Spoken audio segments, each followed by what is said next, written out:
Nothing prepared me for the night my oldest friend collapsed on my porch, beaten, bleeding, and shivering in the rain. I am Marcus, a 75-year-old retired military intelligence officer. I am a man who thought he had seen the absolute worst humanity had to offer decades ago in the jungle. But the evil I saw tonight was completely different. It was 2 a.m. on a Tuesday, and the heavy Atlanta storm was raging. I heard a weak, desperate knock at my front door.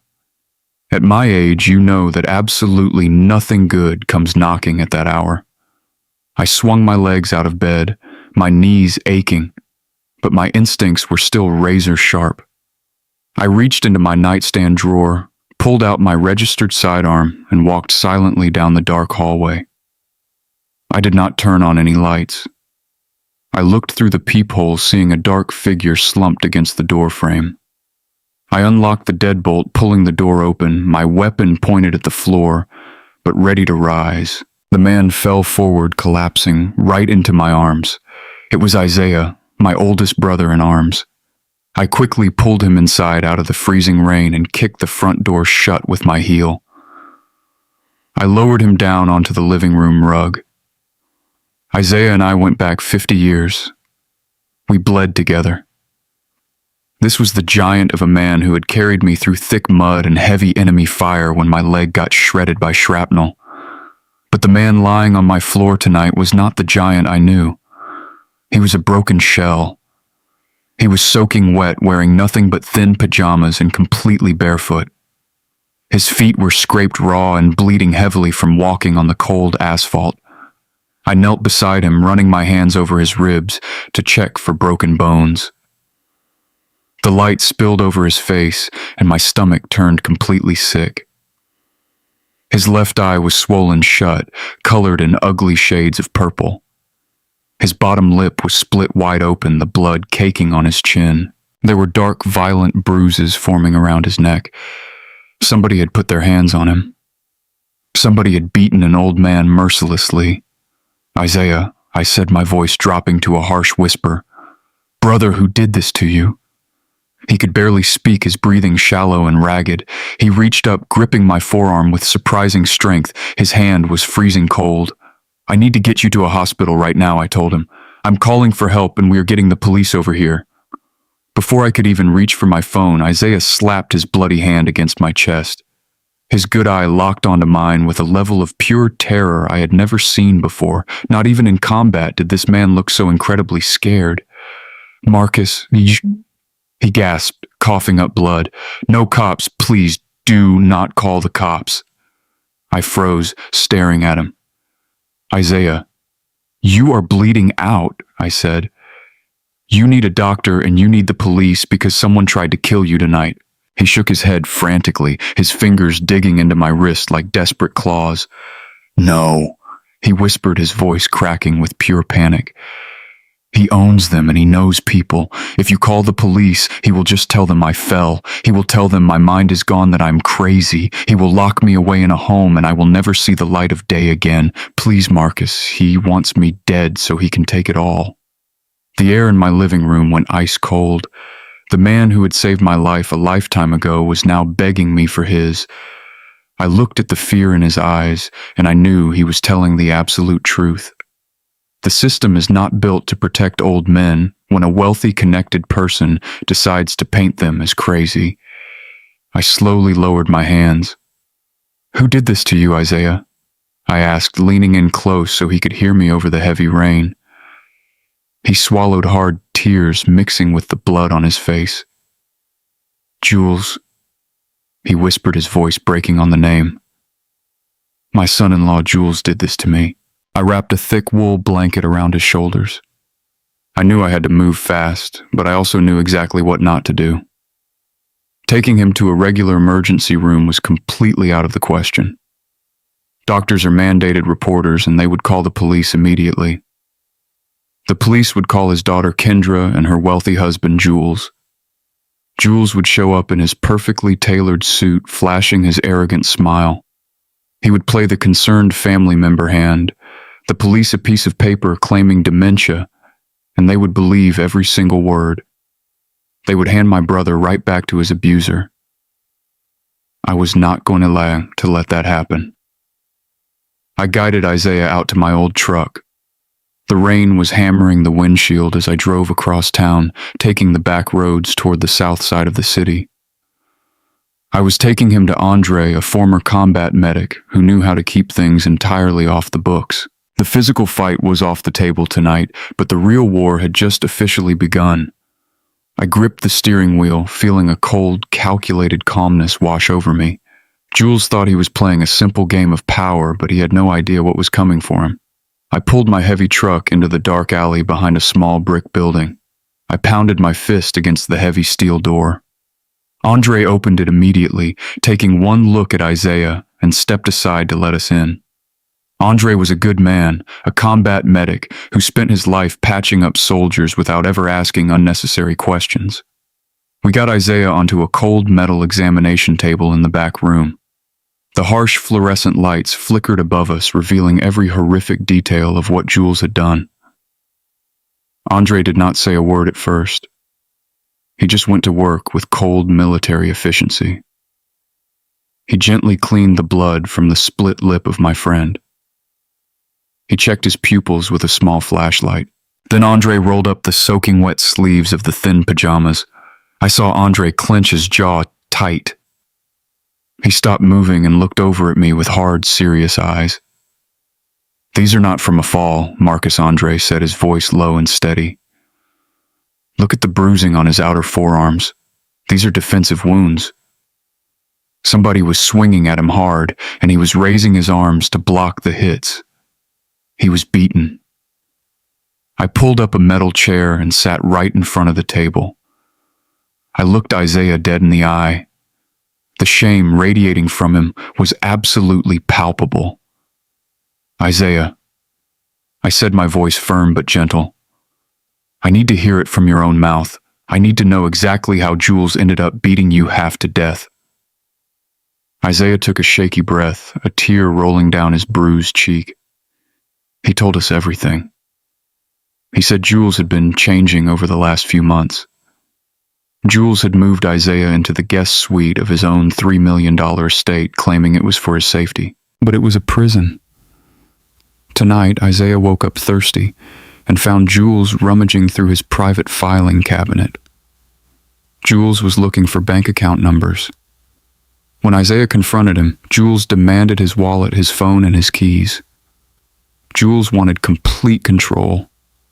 When Isaiah refused, Jules grabbed him, hit him twice across the face, and shoved him down a flight of hardwood stairs.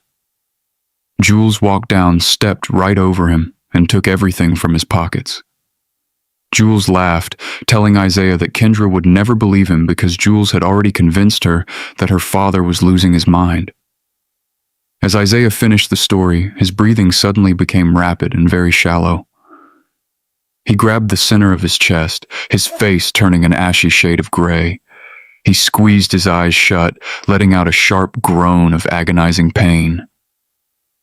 Andre moved instantly, grabbing a stethoscope. "It is his angina," Andre said, moving quickly to a locked cabinet. "The physical trauma and the extreme stress are triggering a heart attack." Andre placed a small pill under his tongue to stabilize him. We waited in intense silence for a few agonizing minutes. Slowly, the breathing of my brother began to even out, but he still looked incredibly fragile. "He needs his daily prescription medication," Marcus Andre told me, his tone dead serious. "I can stabilize him for now, but his heart is dangerously weak. If he does not get his specific medication, he will go into full cardiac arrest. I cannot write a new prescription because the pharmacy will automatically alert his emergency contacts. That means Jules will get a notification and he will show up here with the police." I looked at Isaiah. "Where are your pills, brother?" I asked softly. "They are on the nightstand in my bedroom at the house," he whispered. "The house Jules controls." I nodded slowly, standing up from the metal chair. I felt a cold, calculated calmness wash completely over me.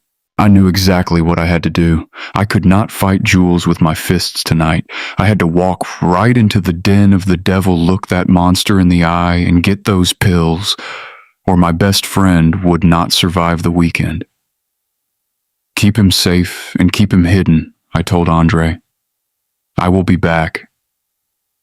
The rain was still coming down in thick, heavy sheets as I drove my truck through the wealthy streets. Isaiah bought his $3 million estate 20 years ago. He earned every single brick of that massive house. He was a king in this city, a man who built an empire from absolute nothing, but right now a parasite was living inside his castle. I pulled up to the tall iron gates of the estate. I punched the security code into the keypad, and the heavy metal gates swung open slowly in the storm. I drove up the long, winding driveway and parked my truck right behind a sleek silver Porsche. I turned off the engine and sat in the dark cabin for exactly 60 seconds. I controlled my breathing. I knew I could not go in hot. If I let my anger drive my actions, my brother would end up in a grave. I stepped out into the freezing rain and walked up the wide stone steps to the massive oak front door. I hit the solid wood with my knuckles loud and heavy. The porch light flicked on, and the heavy internal locks clicked open. The door swung inward, and there he was, Jules.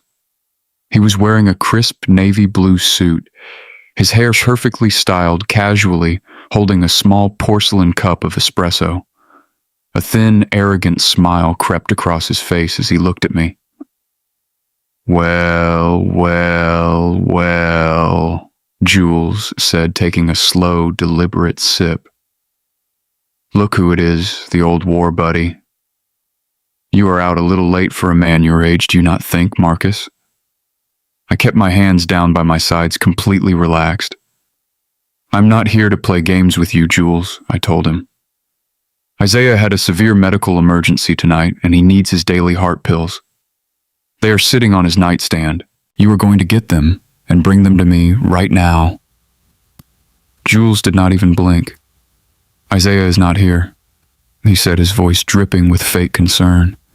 The poor old man got confused in the dark and took a nasty tumble down the stairs. Then he wandered off into the cold rain before I could even call an ambulance. I'm actually waiting for the police to arrive to file a missing persons report. The sheer audacity of this boy was staggering. "I know exactly what you did to him," I said, my tone dropping low. I saw the deep bruises and the defensive wounds on his arms. "You put your hands on him. Now go upstairs and get his medication." Jules laughed a cold, condescending laugh. "You know, Marcus, you are truly pathetic. You and Isaiah are just relics. You are dinosaurs. Do you really think you can come to my property and give me orders?" Every muscle in my body tensed. I knew the exact physical force needed to drop him unconscious, but I forced my hands to remain perfectly still. If I struck him, I would end up in a prison cell. Seeing that I would not take the bait, Jules reached inside his jacket and pulled out a folded piece of legal paper. It was a comprehensive medical power of attorney, officially signed by a judge bearing the shaky signature of my best friend. "Read it and weep," Jules whispered. "I am his sole legal guardian. I control his medical decisions, and I control where he lives. He is my property. Now get off my porch before I have you arrested for trespassing." Jules slammed the heavy oak door right in my face, locking the deadbolt loudly. I stood alone in the freezing rain. As I walked past the silver Porsche, I purposely let my truck keys slip from my fingers. I knelt down on the wet concrete to pick them up. My left hand reached into my jacket, pulling out a small military-grade magnetic tracking device. I reached deep under the wheel well of the Porsche, pressing the device firmly against the steel chassis. I climbed into my truck and started the engine. Jules thought he had outsmarted me, but the hunt had officially begun. Before I could even turn my back on that massive oak door, I heard the heavy locks click open again. The door slowly swung inward for a second time. My heart leapt with a sudden spark of hope, expecting Jules to throw the pill bottle at my feet. But it was not Jules standing there in the doorway. It was Kendra. Kendra was the little girl I had carried on my shoulders at summer barbecues decades ago. I taught her how to throw a baseball. I watched her grow into a brilliant, intelligent woman. But the woman standing in front of me right now was a shadow of her former self. She was wearing an expensive silk robe, but she looked completely exhausted. Her eyes were sunken and her posture was defensive. Jules stood right behind her, looming like a tall, dark shadow, resting his hands gently but firmly on her shoulders. He was playing the perfect role of the protective husband. "Uncle Marcus," she said, her voice trembling slightly in the cold air. "Jules told me you were out here. You need to go home because it is freezing and you are going to get sick." "Kendra," I said, stepping closer to the edge of the porch, letting the heavy rain hit my back. "Your father is at a medical clinic right now. He's battered and he is bleeding." Jules pushed him down those stairs. "He needs his heart pills immediately or his heart is going to fail. Please, Kendra, just go upstairs and get his medication." I looked into her eyes, expecting to see a daughter terrified for her father. I expected her to turn around and scream at Jules. Instead, she looked at me with a mixture of deep pity and genuine fear. She did not look at Jules with suspicion. She looked at me like I was the one who had lost my mind. "Uncle Marcus, please stop," she whispered, shaking her head as tears welled up in her eyes. "Jules already explained everything to me. We know Dad showed up at your house and we know he is saying terrible things. But you have to understand his mind is gone. The sickness is progressing so fast. He gets confused and he gets violent. He fell down the stairs tonight because he forgot where the bathroom was. Jules tried to help him up and Dad just started swinging at him. I stood there absolutely paralyzed by the sheer perfection of the manipulation. I was witnessing a masterclass in psychological warfare. Jules had isolated her. He had slowly drip-fed her lies over months, planting the seeds of doubt, making her believe her own father was losing his sanity.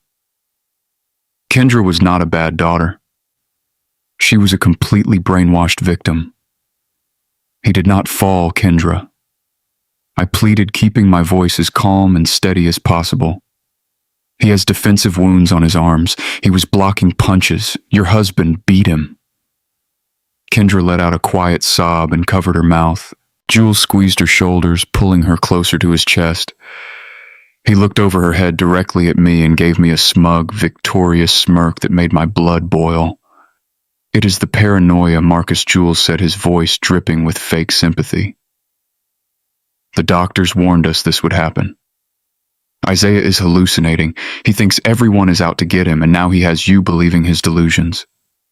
It is honestly heartbreaking to see two old veterans losing their grip on reality." Kendra wiped her eyes and looked at me with a finality that broke my heart. "We are getting him the help he needs, Uncle Marcus," she said, her voice breaking. "We cannot care for him here anymore because it is not safe. Jules found a specialized facility that deals with aggressive patients. They are coming to pick him up tomorrow morning. We are moving him to Sunset Springs." The name hit me like a physical punch to the gut. Sunset Springs. Everyone in the Atlanta community knew about Sunset Spring. It was a notoriously abusive, underfunded state facility. It was where families dumped the elderly when they wanted to forget about them. They kept the patients heavily sedated, chemically restrained, and locked in their rooms. If Isaiah went into Sunset Springs, he would never walk out alive. Jules was not just stealing his money. He was handing him a slow, agonizing death sentence. "You cannot send him there, Kendra," I said, my voice hardening. "That place is a nightmare. He's not crazy." Marcus Jules interrupted, his tone suddenly dropping the fake polite act. He took a step forward, shielding Kendra slightly. "You need to tell me exactly where my father-in-law is right now. You are harboring a mentally unfit senior citizen who requires immediate medical supervision. If you do not tell me where he is this exact second, I am calling the Atlanta Police Department. I will press charges for kidnapping and reckless endangerment." Jules stared me down, waiting for me to crack. He had backed me into a perfect legal corner. If the police got involved tonight, they would see the medical power of attorney. They would go to the clinic, arrest me for kidnapping, and hand Isaiah directly over to Jules. I had to retreat. In military tactics, when you are outgunned, you do not charge blindly into the machine gun fire. You fall back, you regroup, and you strike the enemy from the shadows. I forced my facial muscles to relax. I let my shoulders slump forward, making myself look like a tired, beaten old man. "Okay, Kendra," I said softly. "Okay, maybe you are right. Maybe I am just an old fool who wants to believe his friend is still the man he used to be. I'm sorry to have disturbed you both in the middle of the night." Kendra offered a weak, tragic smile. "Thank you, Uncle Marcus. Just bring him home. I will bring him back tomorrow morning," I promised, lying straight to their faces. "But please, Jules, he really is having chest pains. Just give me his medication list so I can at least go to an all-night pharmacy and get him something to stabilize his heart until morning. I do not want him dying on my watch." Jules smirked. He had won. He reached into his inner pocket, pulled out a folded piece of paper with the prescription details, and tossed it onto the wet porch floor at my feet. "See you tomorrow, Marcus," Jules said. He pulled Kendra back inside and slammed the heavy door shut. I stood alone in the pouring rain. I slowly bent down and picked up the wet piece of paper. The water dripped from my face, but the cold did not bother me anymore. I walked back to my truck and drove straight to a glowing 24-hour pharmacy down on the highway. I did not use my insurance card, and I did not use a credit card. I paid in crisp $20 bills, leaving absolutely zero digital footprints. By 3 in the morning, I was back at the clinic handing the life-saving pills to Andre. The storm outside was finally slowing down, but the real war was just about to explode. By 3:30 in the morning, I was back at the clinic of Andre. The storm outside was finally starting to slow down, but the storm inside that examination room was just peaking. Isaiah was looking much worse. His breathing was terribly shallow. His chest was heaving and his eyes were squeezed shut in pure agony. Andre took the pills from my hand, popped one under the tongue of Isaiah, and we waited in a thick, suffocating silence. It took 10 agonizing minutes, but the medicine finally kicked in. The harsh lines of pain around his eyes softened, and the ashy gray color slowly started leaving his face. He was going to live, but surviving the night was only step one of a much larger war. I looked at Andre and thanked him for saving my brother. Then I turned to Isaiah. He was sitting up slightly, looking at me with tired, defeated eyes. I had to tell him the truth. I told him Kendra was completely brainwashed. I told him Jules had a legally binding piece of paper that gave him the power of a god over the life of Isaiah. And I told him about Sunset Springs. When I said that name, Isaiah closed his eyes and a single tear ran down his bruised face. He knew exactly what Sunset Springs was. Every older black man in Atlanta knew about that terrible place. It was a concrete box where they locked you in a room, pumped you full of heavy sedatives, and let you waste away so the state could collect the checks. Sunset Springs was an absolute death sentence. I told Isaiah that Jules had scheduled the transport van for tomorrow morning. We had less than 24 hours before Jules realized Isaiah was not coming back and called the police to report him kidnapped. We had to disappear immediately. I helped Isaiah out to my heavy truck. I did not take him to my house. Jules knew exactly where I lived. Jules would send the cops to my front door by sunrise, waving that forged medical document and demanding a full search of my property. Instead, I drove us 40 miles north, leaving the glowing city lights of Atlanta far behind us, heading deep into the woods of the Blue Ridge Mountains. I own a small hunting cabin out there. It is entirely off the grid. No smart home devices, no digital thermostats, no wireless internet, just solid wood, a heavy iron wood-burning stove, and absolute silence. It is the kind of place a man builds when he knows that one day the world might come looking for him. The drive took over an hour, and Isaiah slept the entire time, his head resting against the cold passenger window.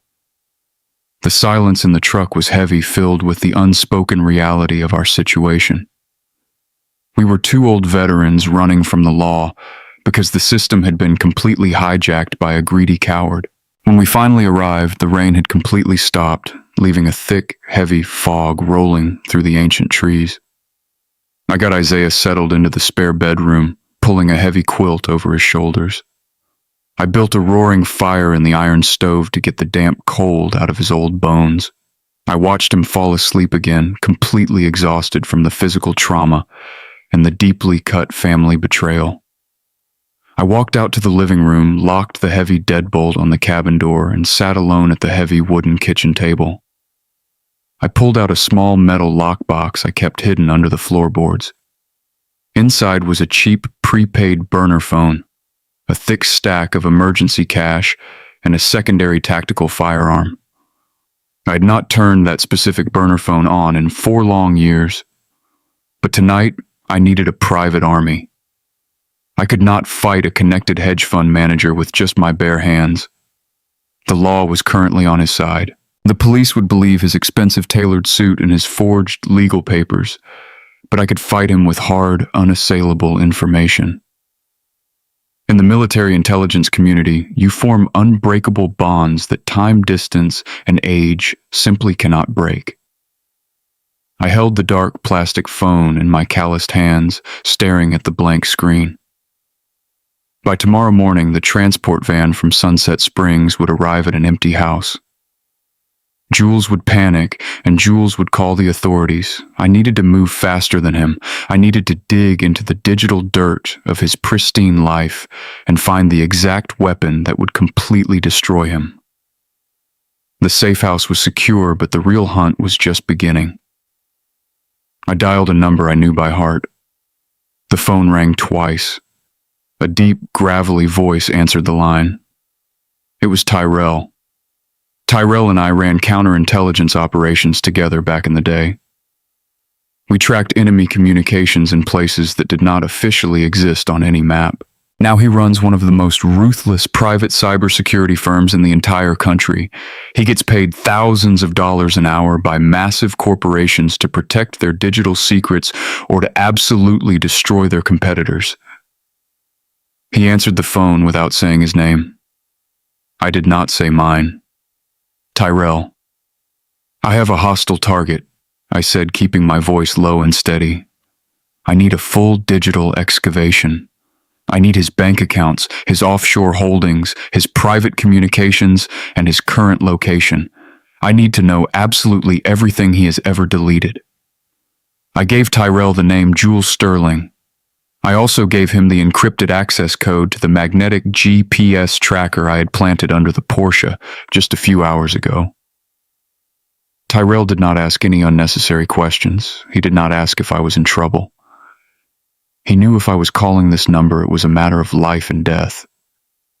He just told me to give him a few hours and he hung up the phone. I sat by the fire listening to the wood crackle and pop as the sun began to rise over the mountains.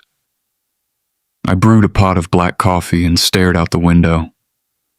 At 8 in the morning, I knew exactly what was happening back in Atlanta. The transport van from Sunset Springs was pulling up to the massive iron gates of the estate. Jules was probably standing in his grand foyer, adjusting his expensive tie, waiting to hand over his father-in-law to the orderlies. And when he walked into that guest bedroom and realized Isaiah was completely gone, Jules was going to panic. He would realize the old relic had outmaneuvered him. Jules would call the police.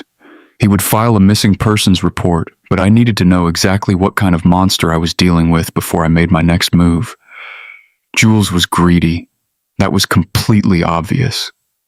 But beating an old man half to death and rushing to lock him in a psychiatric ward before sunrise meant something else entirely. It meant pure, desperate panic. It meant Jules was running out of time. A man only moves that fast and that recklessly when there is a loaded gun pointed right at his own head. 3 hours after I made the call, the burner phone on the wooden table vibrated. It was a secure, encrypted text message from Tyrell. It just contained a link to a secure server and a brief voice note. I tapped the screen, held the phone to my ear, and listened. The voice of Tyrell was low, and it was dead serious. The kind of serious that means someone is about to bleed. Marcus Tyrell said through the encrypted line. I dug into your boy Jules Sterling. You were right to call me. This kid is not a Wall Street genius.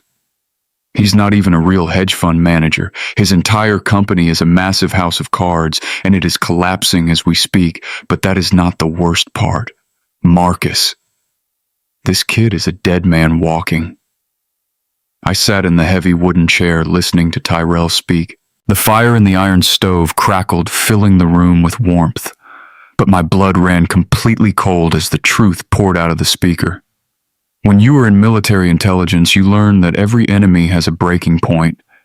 You just have to find the exact pressure point that makes them snap. Tyrell had just handed me Jules on a silver platter. I breached the internal servers at Sterling Capital, Tyrell said. Jules wants the world to think he is a genius investor. He drives a Porsche and wears suits that cost more than a used car. But he is running a textbook Ponzi scheme. He has not made a successful trade in over 3 years. He takes money from new investors to pay the returns of his old investors. It is a house of cards, and a heavy gust of wind is about to blow it all straight to hell. I looked out the window at the heavy fog rolling over the mountains. A Ponzi scheme. It made perfect sense. Jules was an arrogant boy who thought he was smarter than the market, but arrogance does not pay the bills. The problem with a Ponzi scheme, Tyrell continued, is that eventually you run out of new money. Jules got desperate about 8 months ago. He needed a massive influx of cash to keep the illusion alive, so he went looking for off-the-books investors. He took $2 million from a shell corporation based out of Eastern Europe. I felt my stomach tighten. I have dealt with shell corporations operating out of that part of the world. Those are not legitimate bankers. Those are men connected to violent organized crime syndicates. They do not send polite collection letters. They collect their debts in blood. Jules lost their money, Tyrell said, his voice dropping a little lower. He gambled it on high-risk derivatives, trying to double it quickly, and he lost every single penny. I intercepted an encrypted email sent to his private server just 48 hours ago. The sender did not use a name. They just gave Jules a strict deadline. He has exactly 7 days to wire $2 million to an offshore account. If the money does not arrive, they are sending a team to Atlanta to eliminate him. I let out a slow, heavy breath. Suddenly, the violent events of the previous night were painted in a terrifying new light. Jules was not just a cruel man who enjoyed abusing his elderly father-in-law. Jules was a cornered animal. He was a man staring down the barrel of a loaded gun. When a man is facing total ruin and the threat of severe physical violence, he completely loses his moral compass. He stops seeing people as family. He only sees them as resources. Jules looked at my brother Isaiah, and he did not see the man who raised his wife. He did not see a grandfather or a hard-working veteran. Jules saw a $3 million estate. He saw a massive lifeline. Isaiah was sitting on a huge amount of equity. If Jules could sell that estate, he could pay off his $2 million debt to the syndicate and pocket the remaining $1 million to flee the country and start over. But there was a massive legal hurdle standing in the way. Tyrell explained the financial reality of the situation. Marcus Tyrell said Jules has that medical and financial power of attorney. He forced Isaiah to sign it. But liquidating a $3 million piece of real estate is a highly scrutinized process. Title companies and corporate banks do not just hand over that kind of cash overnight. They require ironclad proof that the original owner is completely and permanently incapacitated. A simple power of attorney is not enough to immediately sell a massive property against the will of the owner without raising massive red flags. Tyrell paused for a moment before delivering the final fatal piece of intelligence. Jules needs a judge to look at Isaiah and declare him 100% legally incompetent. He needs a medical decree stating that Isaiah has completely lost his mind and must be remanded to state custody. That is why Jules was rushing to lock him inside Sunset Springs. If Isaiah is locked inside a psychiatric ward, Jules can fast-track the sale of the estate by claiming it is necessary to pay for his long-term medical care. I gripped the burner phone tightly. Jules pushed Isaiah down the stairs to steal his wallet and his phone to isolate him completely. Jules wanted to leave Isaiah battered and broken so that when the transport van from Sunset Springs arrived, Isaiah would look exactly like a confused, violent, and declining old man. Jules needed Isaiah to look crazy so the state would strip away all of his human rights. But Jules failed. I told Tyrell, my voice low and hard. Isaiah is safe with me. The transport van arrived at an empty house this morning. Jules does not have his prop anymore. He cannot get a doctor to declare Isaiah incompetent if Isaiah is not sitting in that luxury mansion. That is where you are wrong, Marcus, Tyrell said, pulling up another file. Jules is completely panicked, but he is not giving up. I hacked into his private digital calendar. He has a hidden appointment scheduled for tomorrow morning at 9 o'clock. He booked a private conference room at a high-end medical facility in downtown Atlanta. Who is he meeting? I asked, already dreading the answer. He's meeting with a man named Dr. Eris Thorne, Tyrell replied. Dr. Thorne is a highly paid private psychiatrist. He caters exclusively to the ultra-wealthy elite of Atlanta. I looked at his banking records. Over the last 5 years, Jules has wired this doctor over $50,000 in consulting fees. Thorne is not a real doctor, Marcus. He is a mercenary in a white coat. He specializes in rubber stamping, fraudulent psychiatric evaluations for wealthy families who want to lock away their elderly relatives and seize their massive assets. The pieces of the puzzle click together with devastating clarity. Jules did not need Isaiah to actually be in the room. Jules had already paid for the verdict. Dr. Thorne was going to forge a comprehensive psychiatric evaluation declaring Isaiah completely incompetent and extremely dangerous. With that forged medical document in hand, Jules could walk into any courtroom in Fulton County and get a judge to grant him absolute emergency control over the entire $3 million estate. Once the judge signs that order, Jules will list the house for sale by noon tomorrow, Tyrell warned me. He already has a cash buyer lined up. An aggressive real estate investment firm that buys luxury properties for cash at 20% under market value. They close in 3 days. Jules will get his money, pay off the Russian syndicate, and disappear before Kendra even realizes her father has been robbed completely blind. I thanked Tyrell for the intelligence and ended the call. I placed the burner phone on the heavy wooden table and looked toward the hallway where my best friend was sleeping. Jules was operating on a rapidly ticking clock. He was moving fast and recklessly, but Jules had no idea that I was watching his every single move. I had to intercept that meeting. I had to stop Dr. Thorne from signing that fraudulent evaluation. But more importantly, I had to use the desperate greed of Jules right against him. I looked at the clock on the wooden wall. It was nearly noon. The meeting with the corrupt doctor was less than 24 hours away. I stood up from the heavy wooden table. I needed to leave the safety of the mountains and head straight back into the concrete jungle. It was time to introduce Jules Sterling to a man named Marcus. It was time to show him how a real intelligence officer operates. I grabbed my jacket and my keys. The hunt was moving into its next phase. I left Isaiah resting safely in the quiet warmth of the mountain cabin and drove my heavy truck back down the winding roads toward the city of Atlanta. The heavy rain from the night before had finally stopped, but the sky was still a thick blanket of gray clouds. The weather matched my mood perfectly. I kept my phone sitting in the cup holder with the screen illuminated. A small red dot was blinking on the digital map. That red dot was the military-grade tracking device I had slapped under the wheel, shell of the silver sports car. I watched the red dot move steadily away from the downtown medical district. Jules had finished his meeting with that corrupt doctor. He had the forged psychiatric evaluation in his hands. He was probably feeling invincible right about now. He thought he had successfully legally erased my best friend from society. But I noticed the blinking dot was not heading back to the massive estate where Kendra was waiting for him.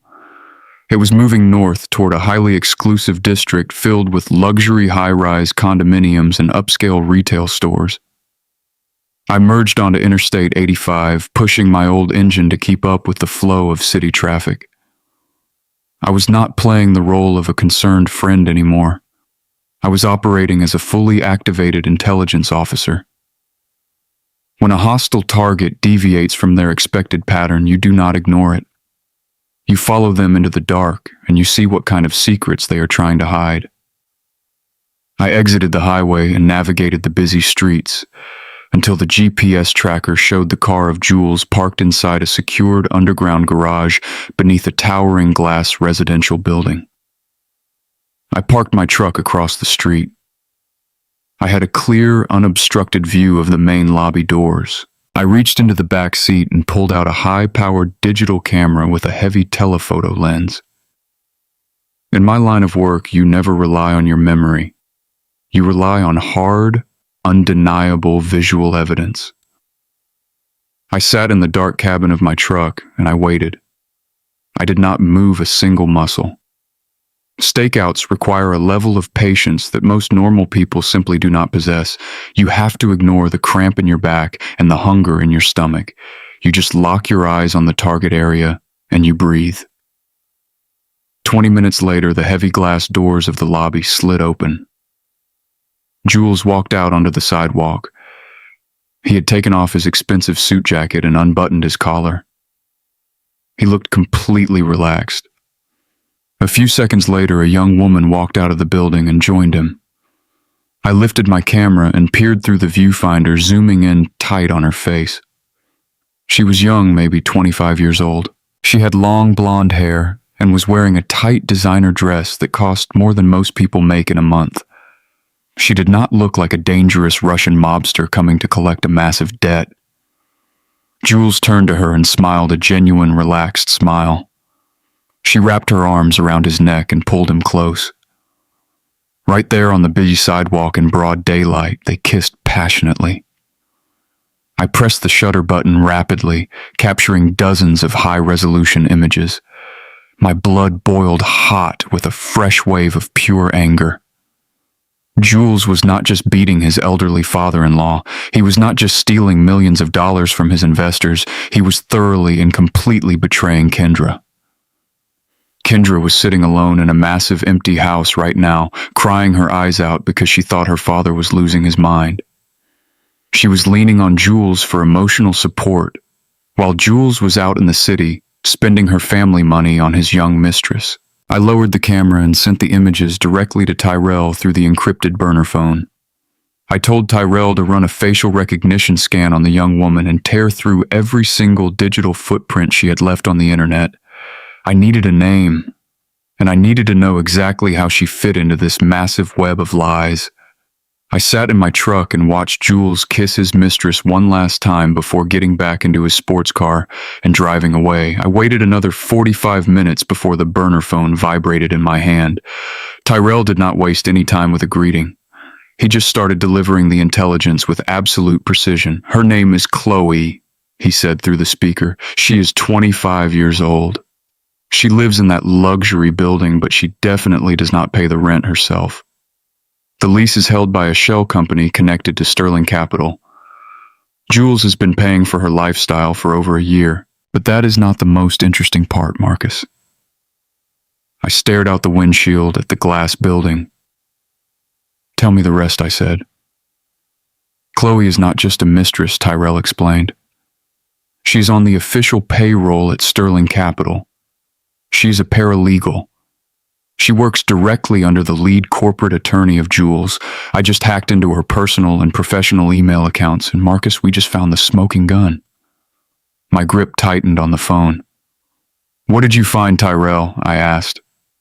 "I found the exact email thread where they planned the legal takeover of your friend Isaiah Tyrell," said his voice filled with quiet disgust. Jules did not hire a professional forgery expert to fake that medical and financial power of attorney. He had Chloe do it. I am looking at scanned images she sent to Jules 3 months ago. She literally sent him pictures of a notepad where she was practicing the signature of Isaiah over and over again until she got it perfectly right. I felt a cold wave of realization wash over me. That is why the signature on that document looked so shaky and weak. It was not because Isaiah was heavily medicated. It was because a 25-year-old girl was trying to mimic the handwriting of an elderly man. It gets worse, Marcus Tyrell continued. I have text messages between Jules and Chloe from the exact night the document was officially dated. Jules texted her saying Kendra was out of town at a charity event. Jules said he had crushed 2 heavy sedative pills into the evening tea of Isaiah.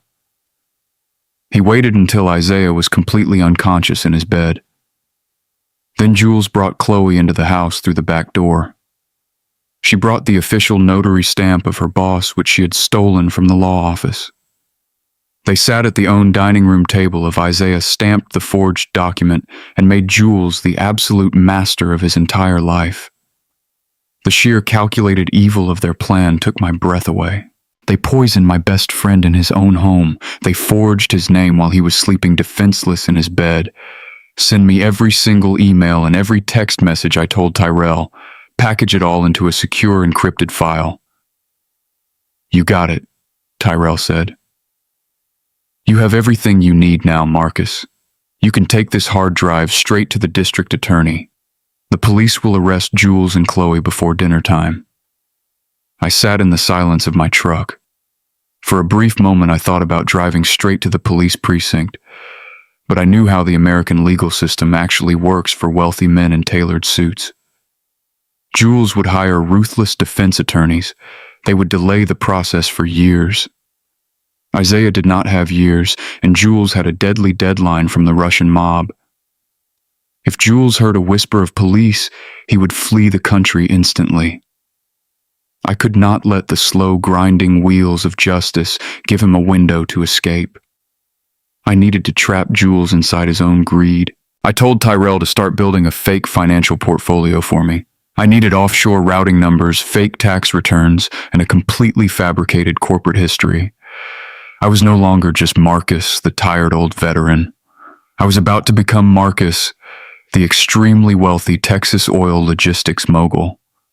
I drove away from the luxury condo building, leaving the mistress of Jules behind. I had all the ammunition I needed. It was time to build the trap.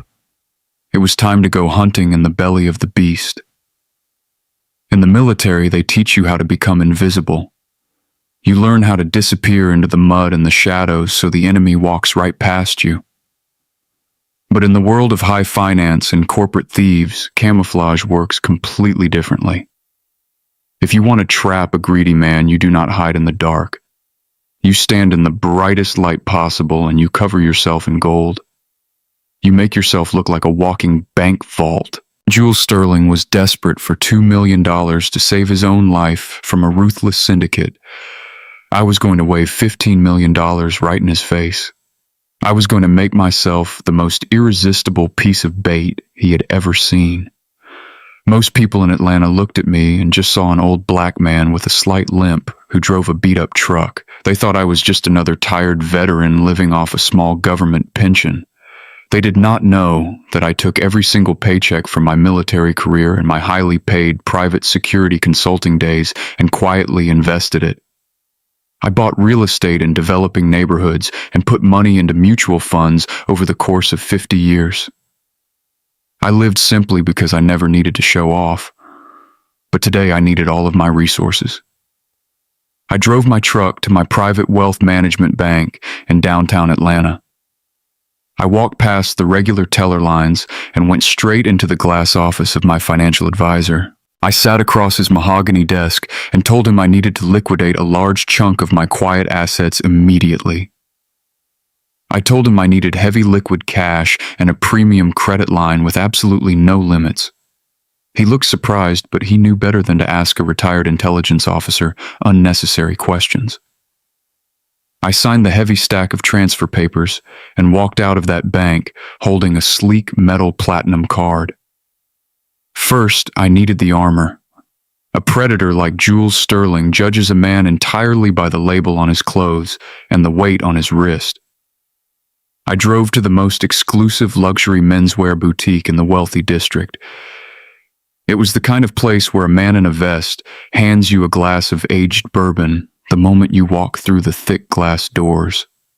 I ignored the bourbon. I looked the head tailor dead in the eye and told him I needed his absolute best custom suit, and I needed it tailored to my exact measurements by tonight. I placed a stack of crisp $100 bills on his cutting table to pay triple his usual rate to make it happen. 2 hours later, I was standing in front of a full-length mirror wearing a charcoal gray custom suit. The rich fabric fell perfectly over my broad shoulders and hid the tactical holster resting on my hip. I looked like a man who owned entire city blocks, but the suit was not enough. Next, I walked into a high-end jeweler down the street. I pointed to a solid gold luxury watch sitting proudly in the illuminated glass display case. I did not ask the price. I just handed the clerk my metal card and strapped the heavy gold watch to my left wrist. Every single tick of that expensive watch was a countdown to the absolute destruction of Jules. The clothes and the watch were perfect, but a man with $15 million in liquid cash does not drive a rusty old truck. I called an elite exotic car rental service that catered to professional athletes and visiting executives. I bypassed the standard luxury sedans and went straight for the heavy artillery. I rented a midnight black Bentley. The rental fee for a single week was astronomical, but it was a necessary tactical business expense. I gripped the hand-stitched leather steering wheel and felt the massive engine rumble underneath me. The car smelled like pure wealth and arrogant power. It was the exact language Jules Sterling spoke fluently. As I cruised down the busy street, feeling the heavy glide of the luxury car, the secure burner phone buzzed in my inside jacket pocket. It was Tyrell. He had finished constructing my digital ghost. Tyrell told me that Marcus was now officially a retired Texas oil logistics mogul. My hacker friend had created a flawless fake corporate history online, complete with dummy websites, fake press releases, and forged financial filings. If Jules did a background check on me, he would see a man who had just sold his massive transport company for a huge windfall. But Tyrell was a genius, and he added the most important detail to the digital legend. He planted fake breadcrumbs on deep financial forums, suggesting that I was currently under a heavy audit by the Internal Revenue Service. The legend stated that I was desperately looking for a quiet, aggressive hedge fund manager to hide $15 million in cash before the government could freeze my accounts. I smiled as I listened to Tyrell explain it. To a drowning man like Jules, an uneducated rich old Texas oilman desperate to hide illegal money was the ultimate life preserver. It was a dream come true. I asked Tyrell for the current location of Jules. Tyrell remotely pinged the military GPS tracker I'd planted under the Porsche. Jules was not at his fancy corporate office, and he was definitely not at home taking care of his wife Kendra. He was sitting at the Velvet Ash. The Velvet Ash was an ultra-exclusive, members-only cigar lounge hidden away in the wealthiest sector of the city. It was the kind of dark, mahogany room where millions of dollars changed hands over glasses of scotch and thick clouds of smoke. Tyrell told me Jules had been sitting there for 3 hours. He was frantic. He was trying to court any wealthy investor he could find to bail him out of his massive debt to the Russian syndicate. Jules was bleeding heavily in the water, and the local sharks were completely ignoring him. His reputation in the city was already starting to secretly rot. It was the perfect time for a massive whale to swim right past his boat. I drove the midnight black Bentley right up to the front entrance of the lounge. I handed the keys to the young valet and pressed a crisp $100 bill into his palm, telling him to keep the car parked right out front. I adjusted my tailored jacket, pulled my shoulders back, and walked up to the heavy oak doors. A massive bouncer in a tight black suit stepped in my path and politely asked for my private membership card. I did not flinch or look away. I looked him dead in the eye, pulled a thick roll of cash from my pocket, and pressed $500 right into his large hand. I told him my name was Marcus, visiting from Texas, and I needed a quiet place to smoke a premium cigar. The bouncer looked at the cash, then looked at the solid gold watch gleaming on my wrist. He smoothly stepped aside and opened the heavy door for me. Money opens absolutely every door in this city if you know exactly how to push it. I walked into the dimly lit lounge. The air was thick with the smell of expensive tobacco and aged liquor. Soft jazz music played from hidden speakers. I scanned the room using my peripheral vision, relying on decades of intelligence training. I cataloged every face in the room in under 10 seconds, and there he was, Jules Sterling. He was sitting alone in a dark leather booth in the back corner of the room. He looked completely miserable and highly panicked.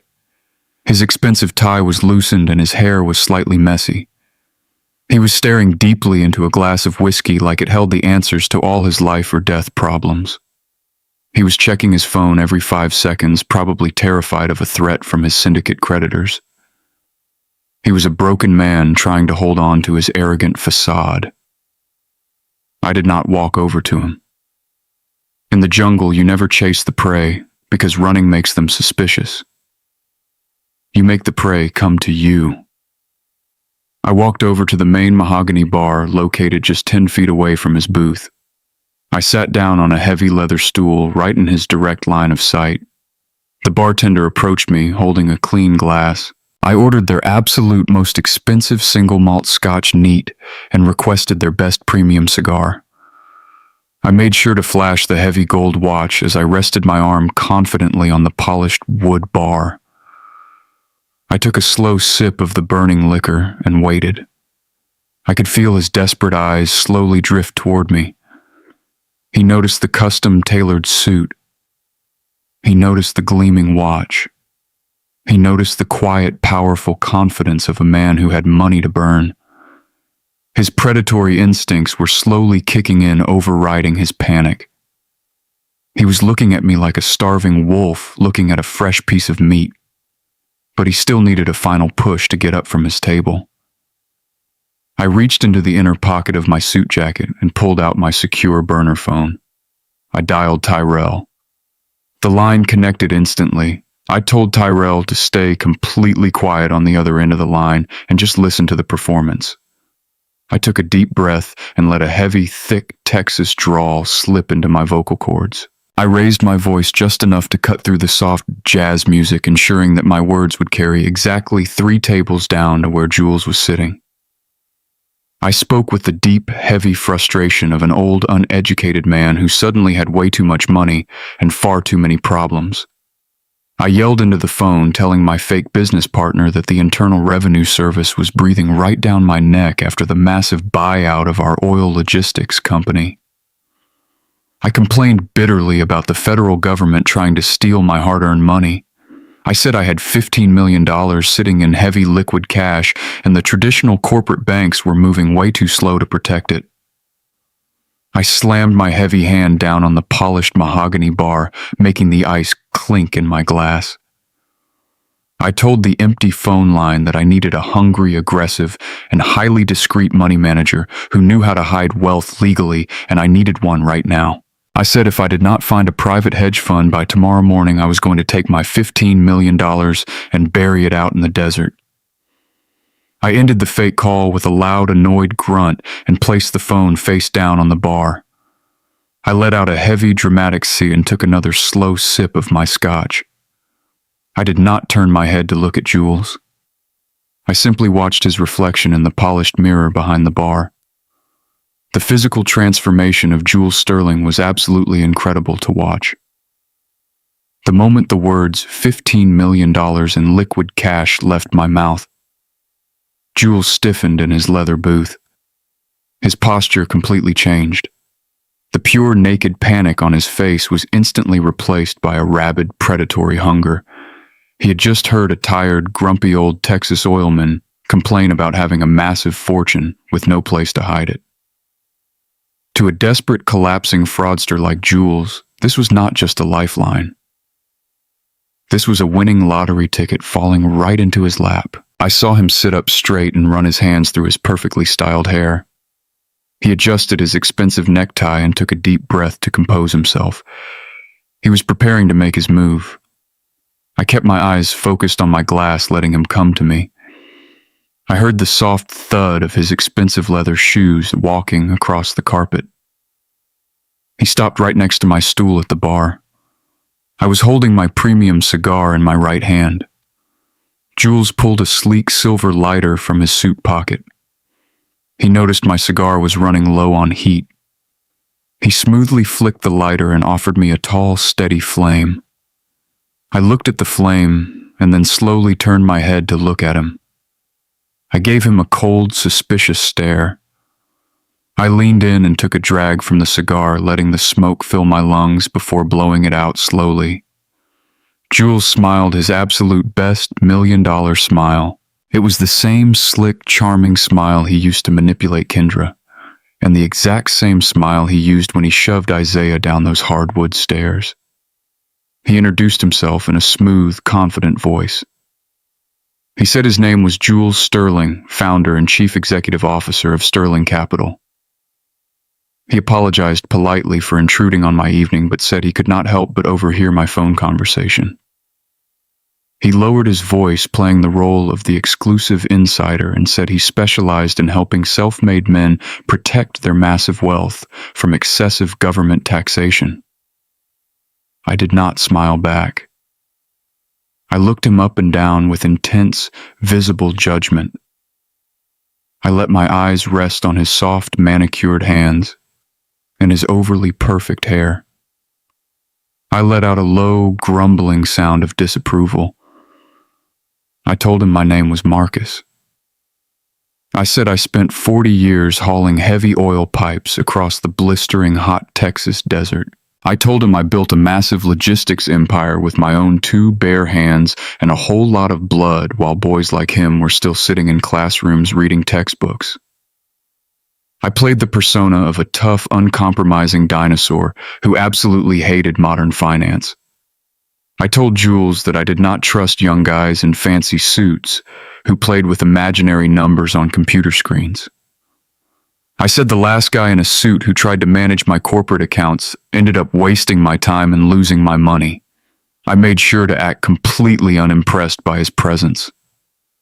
In the world of confidence operations, if you offer yourself to the target too easily, they get highly suspicious. You have to make the target work for the prize. Jules swallowed the bait, hook, line, and sinker. My resistance only made him more desperate to close the deal. He leaned in closer, resting his arm on the bar to invade my personal space. His greed was completely blinding him to any potential danger. He told me that traditional banks were built for average people who did not understand real wealth. He said Sterling Capital was a highly aggressive boutique fund that operated strictly off the radar with absolute discretion. He started using massive financial words trying to impress the uneducated old oilman. He talked smoothly about offshore routing, corporate tax shelters, and high-yield private equities. He was pitching me the exact same garbage lies he used to steal the retirement funds from my best friend Isaiah. Hearing him speak with such arrogant confidence made my blood boil hot under my suit jacket. It took every ounce of my military discipline not to reach out, grab him by his expensive tie, and smash his face right into the polished mahogany bar. But I kept my facial muscles frozen like solid stone. I took another slow puff of my cigar and blew the thick gray smoke right past his face. I told him I did not understand all his fancy Wall Street vocabulary, and I frankly did not care to learn it. I told him I just needed my $15 million parked safely and quietly before the federal auditors completely froze my corporate accounts by the end of the week. I rubbed my chin with my heavy hand and pretended to hesitate. I looked down at my solid gold luxury watch, tapping the glass face with my finger.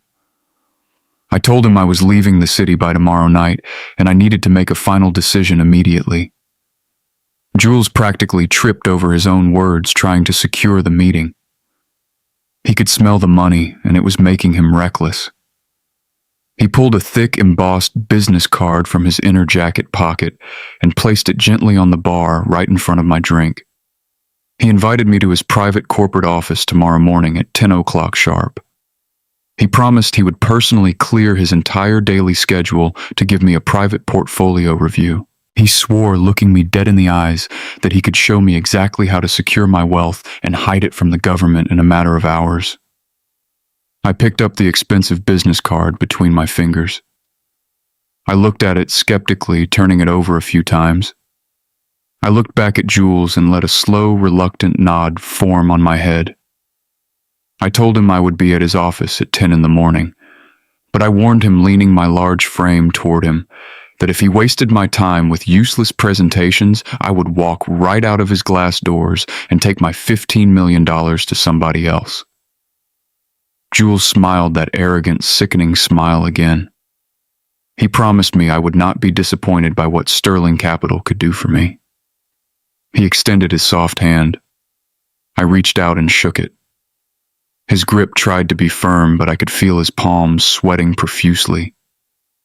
He was terrified and elated at the exact same time. Jules turned around and walked out of the cigar lounge, walking a little taller and a little faster than before. He rushed out the heavy oak doors, heading into the Atlanta night. He honestly thought he had just found the ultimate vulnerable victim. He thought his financial crisis was magically over and his life was completely saved. He had no idea he had just invited a highly trained military intelligence officer directly into his secure corporate network. The morning sun was shining bright over the Atlanta skyline, but I felt completely cold and focused inside the midnight black Bentley. I navigated the heavy city traffic, heading straight into the heart of the financial district. The towering glass skyscrapers reflected the sunlight, hiding all the dirty secrets and corporate theft that happened behind their polished windows. I pulled the heavy luxury car right up to the front doors of the most expensive high-rise office building on the street. I handed the keys to the valet and walked through the spinning glass doors with the slow, heavy confidence of a man who owned the entire world. I stepped into the high-speed elevator and pressed the button for the penthouse floor. As the elevator shot upward, I cleared my mind of all distractions. I did not think about Isaiah lying bruised and battered in my mountain cabin. I did not think about the fake power of attorney Jules had forged. I only focused on the mission. I was no longer Marcus, the tired old veteran. I was Marcus, the extremely wealthy and highly paranoid Texas oil tycoon. The elevator doors slid open, revealing the massive reception area of Sterling Capital. The entire floor was covered in imported white marble. A young receptionist smiled at me from behind a sleek white desk, but before I could even say my name, the heavy glass doors to the inner office swung open. Jules practically ran out to greet me. He was wearing a brand new light gray suit with a crisp white shirt, trying to look like a modern, brilliant financial mastermind. But my trained eyes caught every single micro-expression on his face. His eyes were darting around nervously. He was breathing just a little too fast. The Russian syndicate deadline was hanging over his neck like a heavy blade, and I was the only pile of cash big enough to save him. He shook my hand with way too much enthusiasm, thanking me profusely for coming in on such short notice. He guided me past the receptionist and walked me down a long hallway lined with glass-walled conference rooms.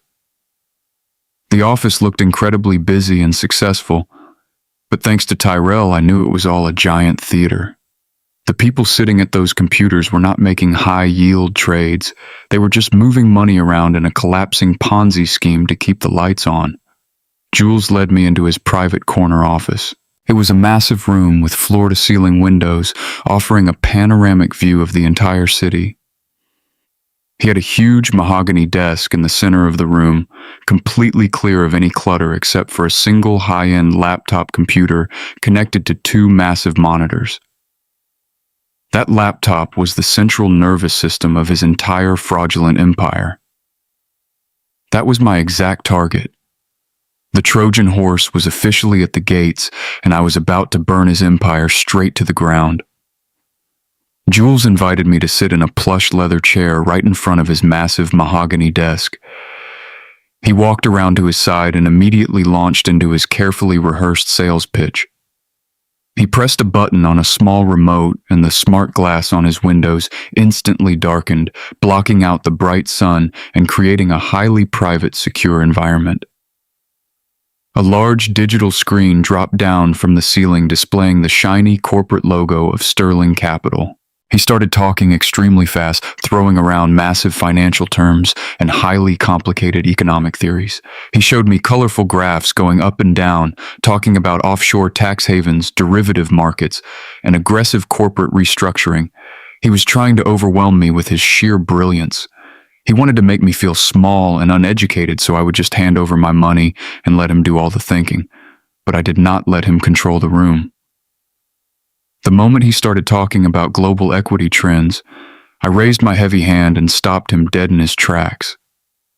I let out a loud, annoyed grunt and leaned forward in my leather chair. I told him he was talking way too fast for an old man who spent his entire life working in the dirt. I demanded that he go back to the first slide and explain it to me like I was a 5-year-old child. I watched the muscles in his jaw twitch. Jules was deeply frustrated, but he swallowed his pride and forced his fake smile to stay firmly in place. He went back to the first slide and started over, speaking much slower. 2 minutes later, I interrupted him again. I asked him a completely ridiculous question about how the Internal Revenue Service tracked wire transfers across state lines. I rambled for 5 minutes about my fake oil company and how the federal government was always trying to steal from hard-working men. I deliberately broke his rhythm. Every time he tried to build momentum, I threw a heavy wrench right into his gears.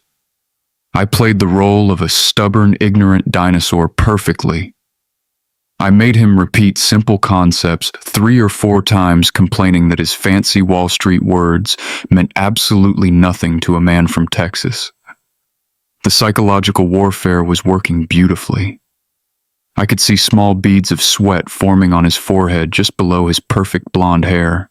He shifted his weight uncomfortably in his expensive chair.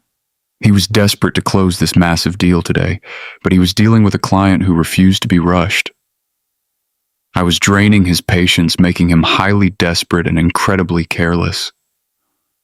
I leaned back in my chair, crossed my arms over my chest, and let out a heavy sigh. I looked him dead in the eyes and told him he looked way too young to be handling $15 million of serious cash. I told him he looked like a boy playing dress-up in the suit of his father.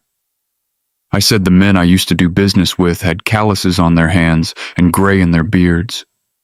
I asked him bluntly why an old wolf like me should trust a young pup like him with my entire life savings.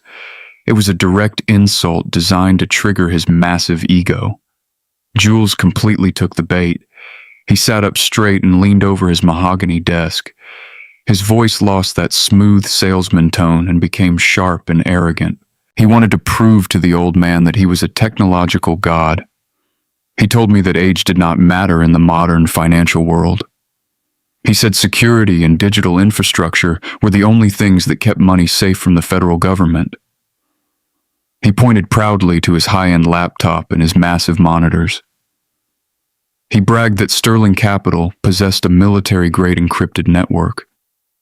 He told me his servers were completely isolated from the public internet and protected by multiple layers of biometric firewalls. He said even the federal authorities could not penetrate his network without his direct physical authorization. I listened to him brag, and I nodded slowly, acting highly impressed. Internally, I was taking detailed mental notes. Tyrell had warned me about this. Jules had spent a fortune on digital defense systems to hide his Ponzi scheme. A remote hack from the outside was virtually impossible without triggering massive alarms. The only way to breach his system was from the inside. The virus had to be planted directly onto that specific laptop sitting on his desk. I let a long, heavy silence fill the room. I stared at Jules, rubbing my chin as if I was making the most difficult decision of my life. I watched him hold his breath, completely terrified that I was going to stand up and walk right out the door. The tension in the room was so incredibly thick you could cut it with a knife. Finally, I let out a deep, booming laugh that echoed off his glass walls. I slammed my hand down on the armrest of my leather chair and gave him a massive, approving smile. I told him I liked him. I said he had fire in his belly, and that was exactly the kind of arrogant aggression I needed to fight off the Internal Revenue Service. I told him his presentation was confusing as hell, but his absolute confidence was exactly what I was looking for. Jules let out a massive exhale of pure relief. His shoulders dropped, and his fake smile turned into genuine, absolute joy. He thought he had just secured $15 million. He thought he had just saved his own life from the Russian syndicate. He reached for a sleek leather folder on his desk, ready to pull out the investment contracts and lock me in. But I raised my hand again, stopping him before he could open the folder. I told him we had one final problem to solve before I signed any legal papers. I reached into my jacket pocket and pulled out my encrypted burner phone. I tossed it carelessly onto his mahogany desk. I told him the federal government was auditing my entire life. I said I was completely convinced the Internal Revenue Service was tracking my mobile device and monitoring my personal data network.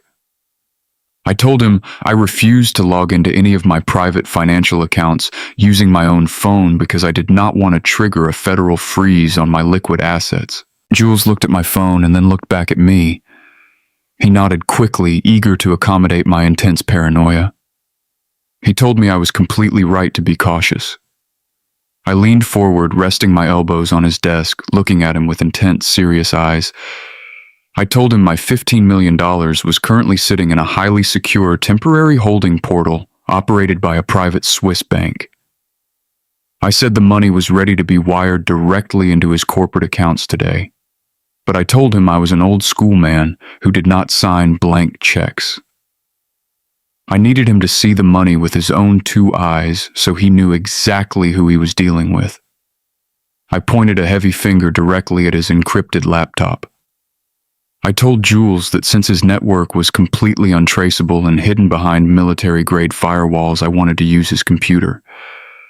I asked him to open a secure web browser on his machine. I told him I would give him the exact web address to my private Swiss banking portal. I said if he logged in and verified the $15 million balance on his own secure network, we would sign the contracts right here and now. Jules looked at his laptop and then looked at the promise of $15 million sitting right in front of him. His greedy mind did not see a security threat. He just saw the finish line. He smiled eagerly and pulled his laptop closer to him, resting his fingers on the keyboard ready to type whatever I told him to type. The trap was perfectly set, and the monster was about to lock himself inside the cage. Jules smoothly rotated his expensive silver laptop across the polished mahogany desk. He pushed it right to the edge so the glowing screen was facing me directly. The trap was sitting right in front of my hands.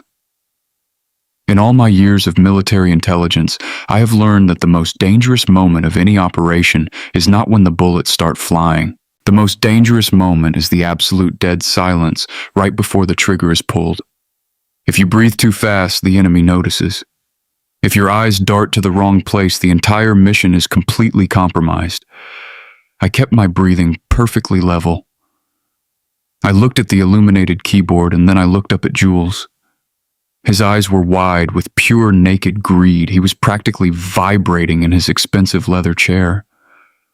He thought he was about to secure $15 million and save his own life from the Russian syndicate. He had absolutely no idea he was handing the keys of his entire fraudulent empire over to a 75-year-old veteran who was about to burn his world to ashes. I slowly reached out and rested my heavy, calloused hands on the sleek keyboard. I told him the web address for my private Swiss banking portal was highly complex to prevent automated cyber attacks. I deliberately typed with only my 2 index fingers, playing the role of an old, uneducated man who absolutely hated modern technology. I wanted him to feel completely superior. I wanted him to look down on me so he would never suspect that the specific string of characters I was entering was actually a highly classified backdoor gateway designed by one of the greatest cyber warfare experts on the planet. I hit the enter key with a heavy thud. The screen went completely black for exactly 3 seconds. The tension in the quiet office was so incredibly thick, it felt like trying to breathe underwater. Then the fake website slowly illuminated the screen. Tyrell had done an absolutely masterful job. The portal looked incredibly authentic. It displayed a sleek, minimalist crest of a fabricated Swiss financial institution. The site demanded a multi-tier authentication process. I reached into my custom suit jacket and pulled out a small black physical security token that Tyrell had given me the night before. I told Jules this token generated a randomized 6-digit access code that expired every 30 seconds.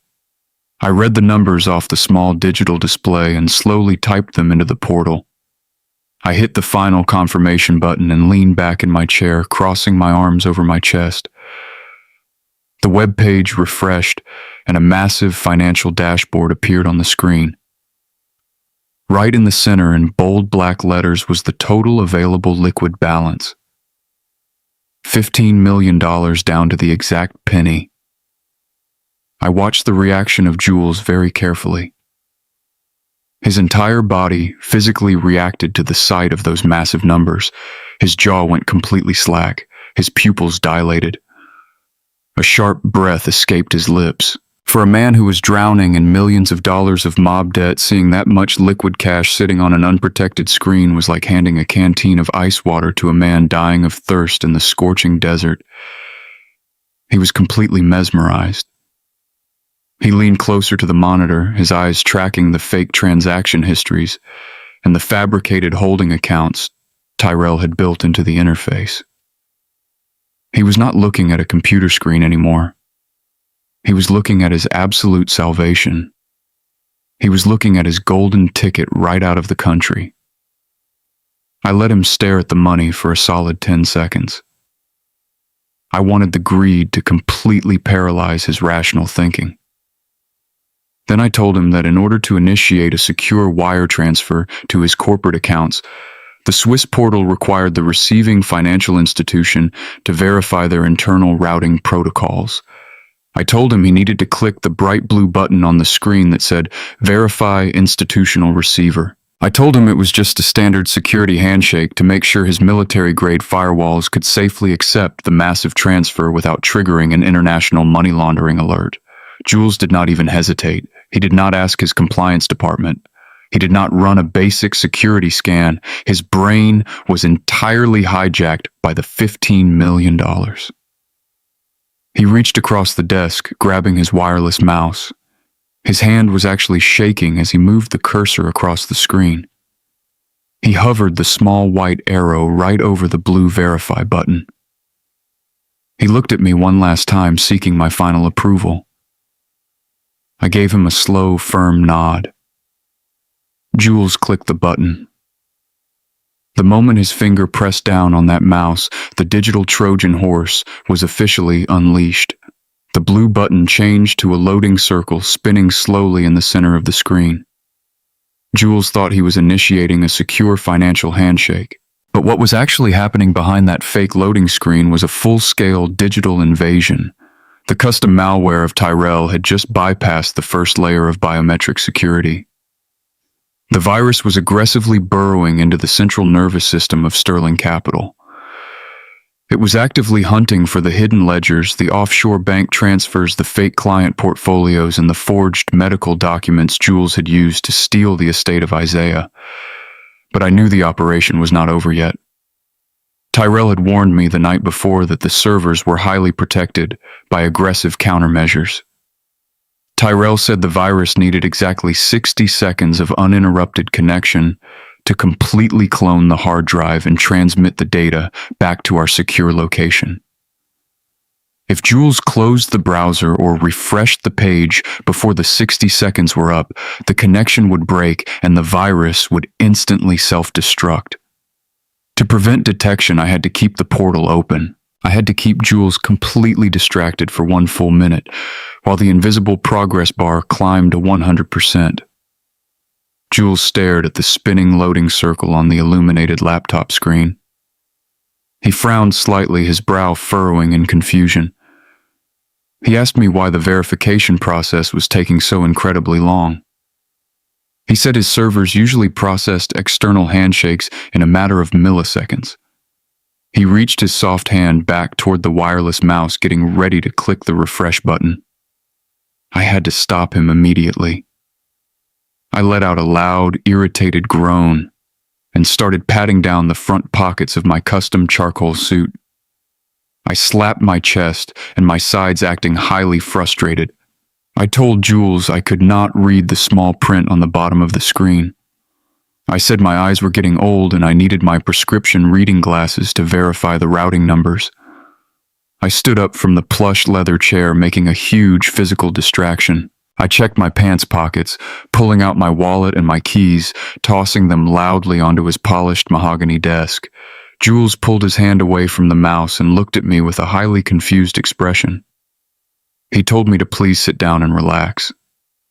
He said the screen was just buffering and there was absolutely no need to panic. I ignored him completely. I kept moving around the room, patting my jacket, searching my pockets, complaining loudly about how I always lost my damn glasses when I needed them the most. I told him I refused to sign any binding financial contracts if I could not read the fine print. I told him I did not trust anybody when it came to my money, and if I could not find my glasses, I was going to cancel the entire transfer right now. Jules completely panicked. The terrifying thought of losing the $15 million over a missing pair of reading glasses absolutely terrified him. He immediately stood up from his desk and walked around to my side. He tried to calm me down, holding his hands up in a placating gesture. He told me to just take a deep breath. He started helping me look for the glasses, checking the floor around my chair and looking under his heavy desk. I kept him moving and I kept him talking. I complained about the heavy traffic in Atlanta. I complained about my fake oil business.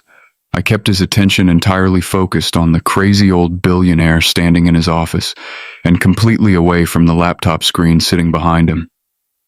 I counted the seconds in my head. 30 seconds, 40 seconds, 50 seconds. I knew the virus Tyrell built was stripping every single ounce of data from the fraudulent empire of Jules. It was pulling the explicit emails from his young mistress. It was pulling the video files from his home security cameras.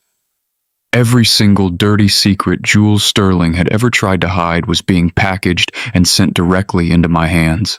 58, 59, 60. The spinning loading circle on the laptop screen finally disappeared.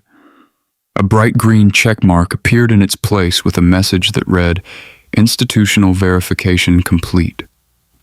The Trojan horse had successfully breached the castle. The data extraction was 100% complete. The entire life of Jules Sterling was now officially sitting on a secure server, waiting for me to pull the trigger. I suddenly stopped patting my pockets. I reached into the inner breast pocket of my suit jacket and pulled out a sleek pair of gold-rimmed reading glasses. I let out a heavy sigh of relief and put them on my face. I told Jules I found them hiding in the wrong pocket. I apologized for the commotion, acting slightly embarrassed by my old age memory lapse. Jules let out a massive breath of pure relief. He wiped a small drop of sweat from his forehead and smiled his fake, charming smile. He told me it was absolutely no problem at all. He walked back around to his desk and looked at the laptop screen. He saw the green check mark and his eyes lit up with absolute triumph. He told me the secure connection was fully established and my $15 million was cleared for transfer. I sat back down in the leather chair and nodded slowly. I told him I was a man of my word.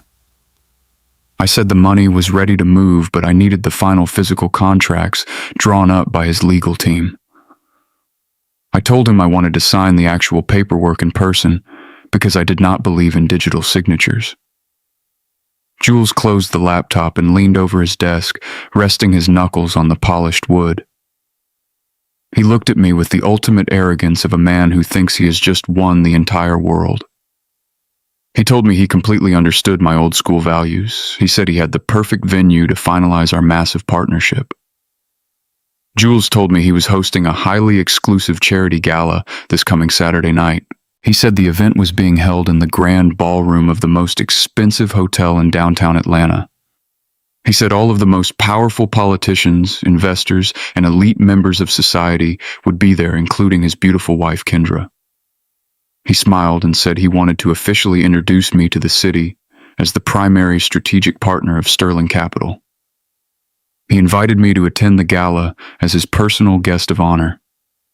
He said we could sign the final $15 million contract right there in the VIP lounge, celebrating our new empire together. I looked at him sitting there in his expensive suit, completely oblivious to the fact that his entire criminal enterprise had just been stolen out from under him. He wanted to parade me around a ballroom full of wealthy elites.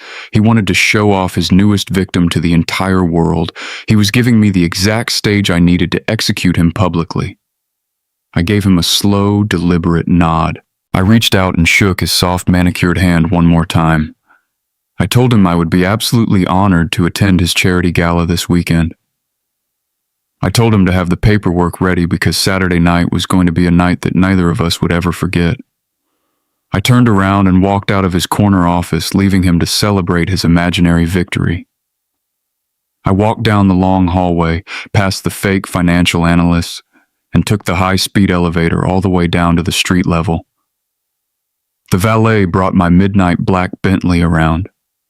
I tipped him, handed him the ticket, and drove away into the Atlanta traffic. I reached into my pocket and pulled out the encrypted burner phone. I sent a single text message to Tyrell. The payload is delivered and the trap is set.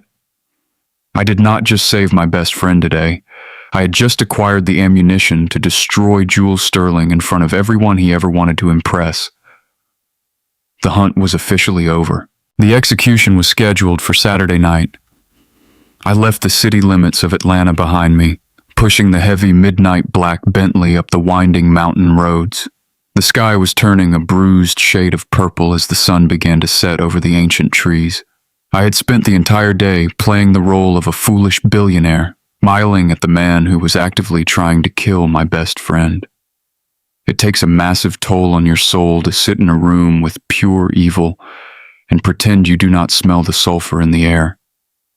I parked the luxury car deep in the woods, making sure it was completely hidden from the main dirt road. I walked inside the cabin, taking a deep breath of the cold mountain air. The fire in the heavy iron stove had burned down to glowing red embers. Isaiah was sitting in the heavy armchair near the window. He looked up at me as I took off the expensive custom suit jacket. He did not ask how the mission went. He was a veteran. He knew that if I was walking back through that front door, the primary objective had been successfully secured. I poured him a hot cup of black coffee, set it on the small table next to him, and pulled out my encrypted burner phone. It was time to see exactly what we had stolen from the digital vault of Jules Sterling. I dialed Tyrell. He answered on the very first ring. I put the phone on speaker mode and set it on the heavy wooden table so Isaiah could hear everything. Tyrell sounded completely wired, his fingers clacking rapidly across a mechanical keyboard in the background. I told him the digital Trojan horse was successfully planted, and I asked him what we had managed to capture. Tyrell let out a low, impressed whistle over the speaker. He said the cybersecurity of Jules was actually top-tier military-grade stuff, but because the virus was initiated from inside the administrative firewall, it had completely bypassed all the defensive encryption algorithms. Tyrell said he was currently swimming through terabytes of stolen private data. It was an absolute goldmine of corporate fraud and personal betrayal. Tyrell started reading off the offshore wire transfers one by one. Jules had been siphoning money from his elderly investors for 3 solid years. He was taking retirement funds from school teachers and small business owners, funneling the cash straight into dummy accounts located in the Cayman Islands. But Jules was a terrible gambler. He had taken $2 million from a violent overseas syndicate, hoping to double it quickly, and lost every single penny.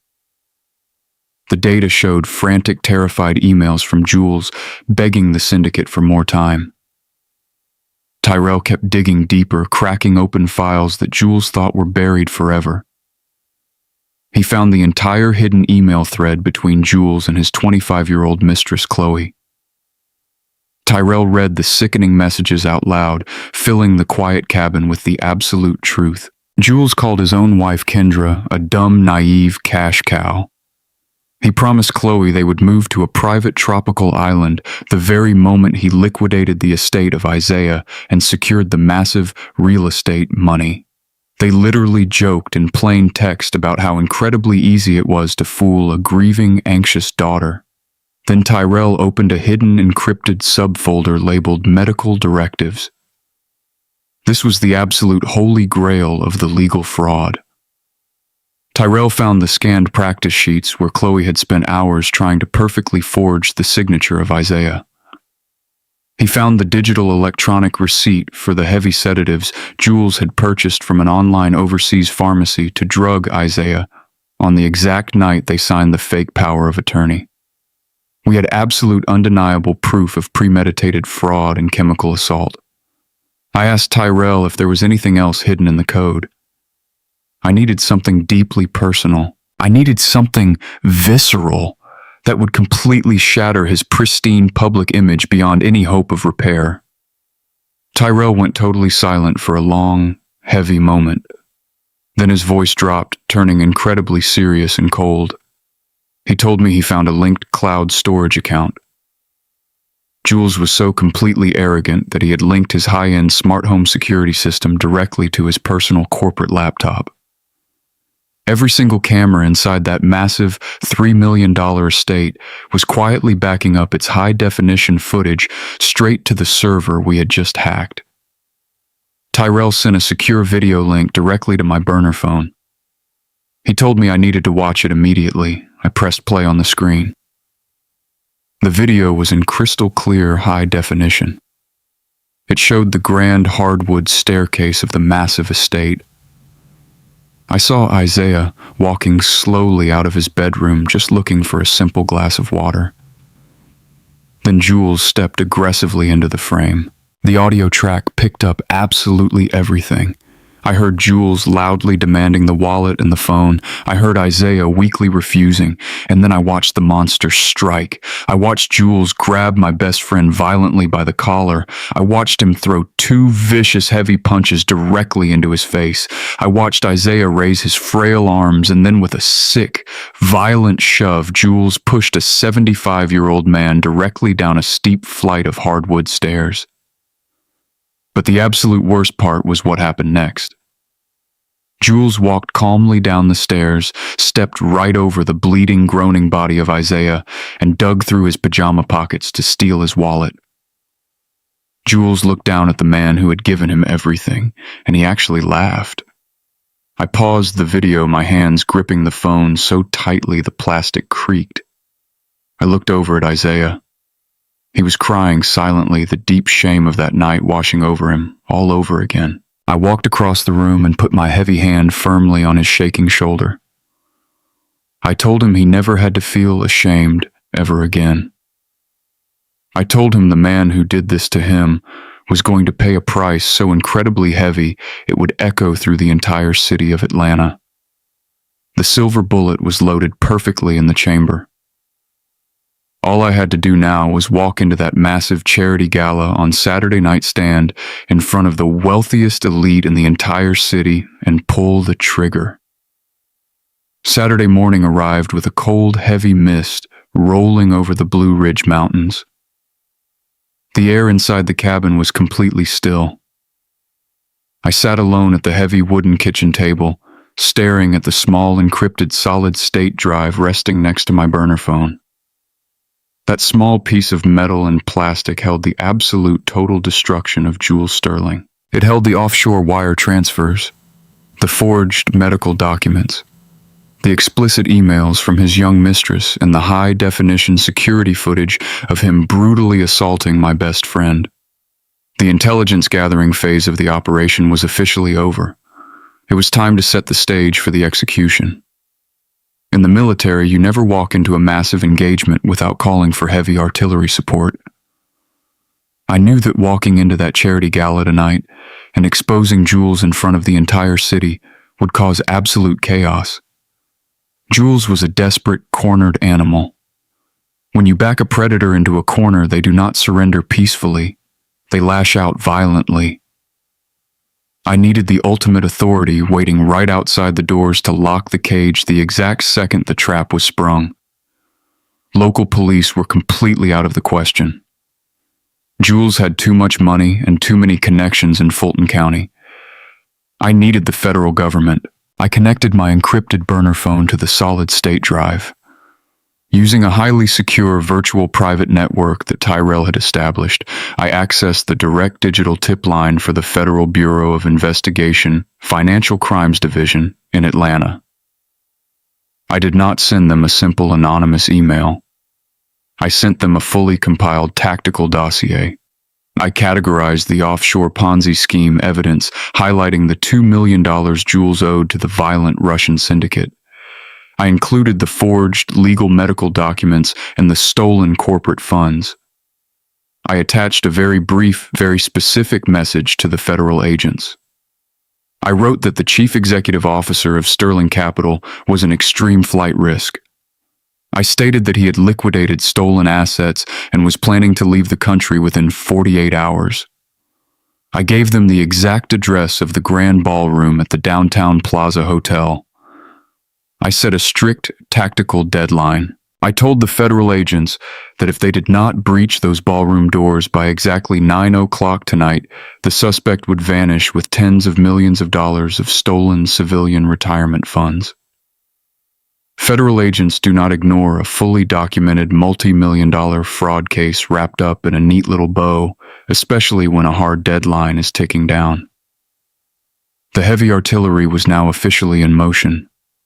The afternoon sun began to burn away the mountain fog. I heard the sound of tires crunching on the gravel driveway outside. Andre had arrived. I'd called him earlier to come up to the cabin for one final medical check. Isaiah was sitting in the spare bedroom, staring blankly at the wooden wall. The heavy physical bruises on his face were slowly starting to fade from a violent purple to a dull yellow, but the emotional bruises were still completely raw. Andre walked into the bedroom with his medical bag. He checked the blood pressure of Isaiah, listened to his heart, and adjusted his daily medication. Andre looked at me and gave a slow, firm nod. His heart was stable. The physical trauma was healing. He was strong enough to travel. Andre packed up his medical bag and promised he would be waiting in the dark alley behind the hotel tonight just in case anything went completely wrong. I walked into the bedroom and closed the wooden door. I looked at the man who had saved my life in a jungle 50 years ago. He looked incredibly small sitting on the edge of that bed. His shoulders were slumped. His hands were shaking, slightly, resting on his knees. He was terrified. He knew exactly what we had to do tonight. He knew he had to look his abusive son-in-law directly in the eyes in front of hundreds of people. He knew he had to face Kendra, the beautiful daughter who had been completely brainwashed into believing he was a violent, crazy old man. It was the calm before the storm, but the real war was just hours away. I walked over to the closet and pulled out a heavy black garment bag. I unzipped it and laid it carefully on the bed right next to him. Inside was a custom-tailored classic black tuxedo with a crisp white shirt and a silk bow tie. I had ordered it specifically to his measurements just 2 days ago. Isaiah looked at the tuxedo and then looked up at me with tears welling in his good eye. He shook his head slowly. Marcus, he whispered, his voice cracking with heavy emotion. I cannot do this. I cannot go in there. Everyone in that room thinks I'm losing my mind.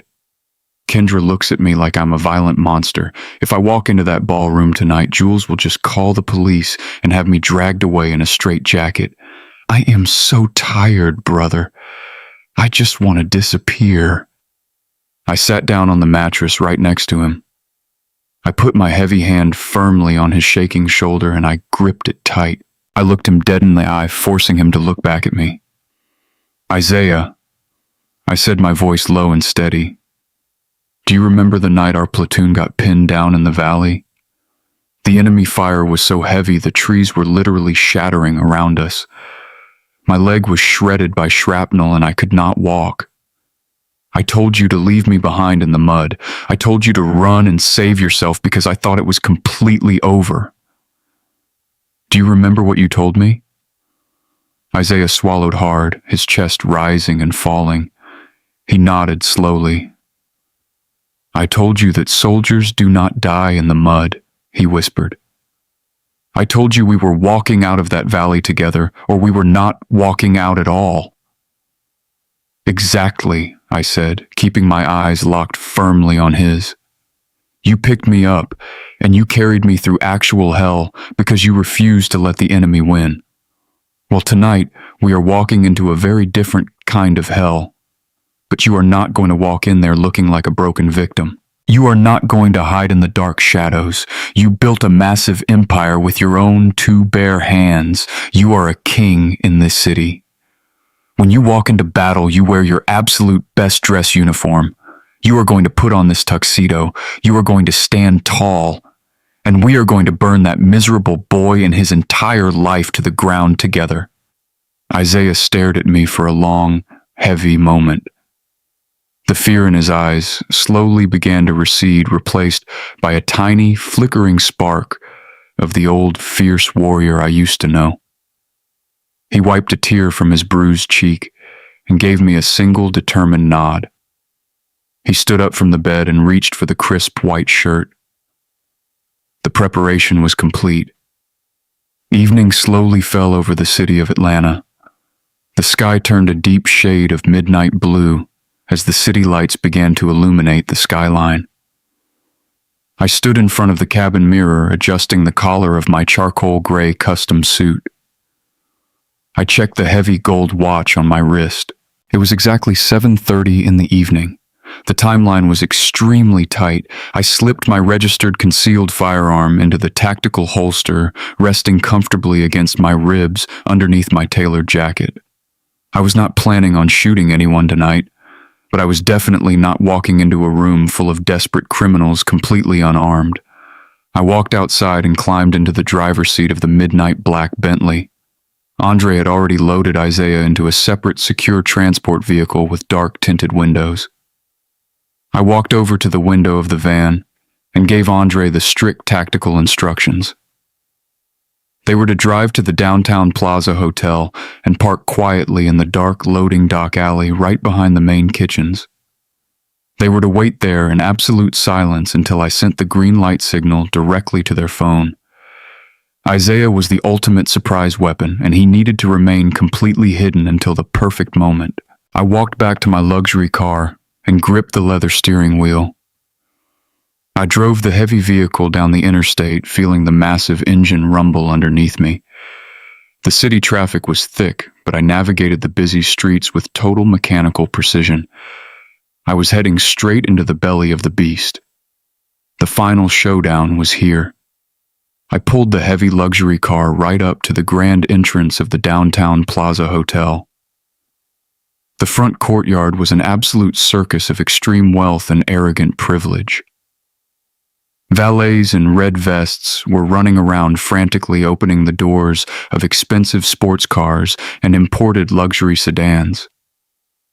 Women draped in heavy diamond necklaces and men wearing custom silk dinner jackets were laughing and sipping expensive champagne as they walked up the long red carpet. They were all gathering to celebrate the philanthropic brilliance of Jules Sterling. They were all walking directly into a massive federal trap. I stepped out of the Bentley, tossing the keys to an eager young valet. I buttoned my charcoal suit jacket and walked up the wide marble stairs with the heavy, slow confidence of an incredibly wealthy Texas oil tycoon. I pushed through the massive glass doors and entered the main hotel lobby. The sound of a live string quartet drifted through the air, mixing with the loud chatter of hundreds of rich investors. I followed the crowd toward the grand ballroom. The ballroom was absolutely magnificent. Massive crystal chandeliers hung from the vaulted ceilings, casting a warm golden glow over the massive room. Tables draped in white silk were covered with expensive floral arrangements and tall glowing candles. Waiters in crisp black uniforms walked through the thick crowd carrying silver trays loaded with crystal glasses of premium champagne. It was a towering monument to fake corporate success. I stood near the entrance, scanning the massive room with my highly trained eyes. It took me less than 10 seconds to locate the primary target. Jules Sterling was standing near the center of the room, surrounded by a tight circle of wealthy older men. He was wearing a stunning deep burgundy velvet dinner jacket with a black silk bow tie. He looked like an absolute prince. He was laughing loudly, holding a glass of champagne, exuding pure, unadulterated arrogance. He was playing the role of the master of the universe, completely unaware that the ground beneath his expensive leather shoes was about to crumble into absolute dust. The moment I stepped deeper into the light, the eyes of Jules locked onto me. His entire face lit up with an expression of pure, greedy salvation. He immediately excused himself from the group of bank presidents and city politicians and rushed across the ballroom floor to greet me. He practically shoved a waiter out of the way to get to me faster. "Marcus," he said, his voice booming over the loud classical music. He reached out and grabbed my calloused hand, shaking it vigorously. "I am so incredibly glad you made it," he told me. I was beginning to worry the Atlanta traffic had scared away my best new partner. I gave him a slow, tight smile. I would not miss this night for the entire world, I told him, my voice steady and cold.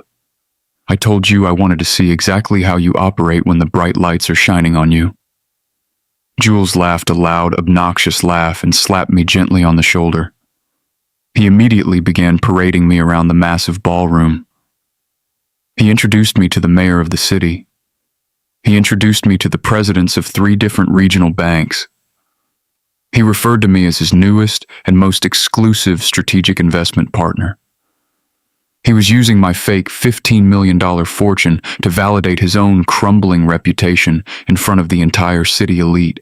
He was wrapping his own noose much tighter around his neck with every single introduction.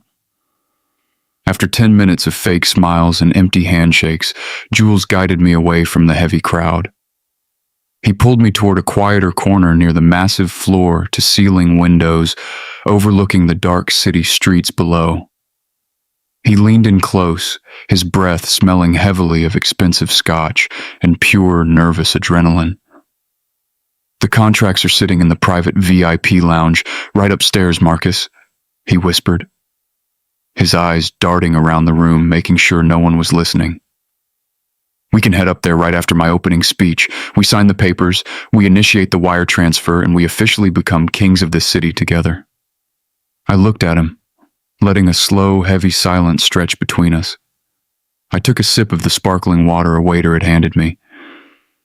"Everything sounds absolutely perfect, Jules," I told him, my voice completely flat.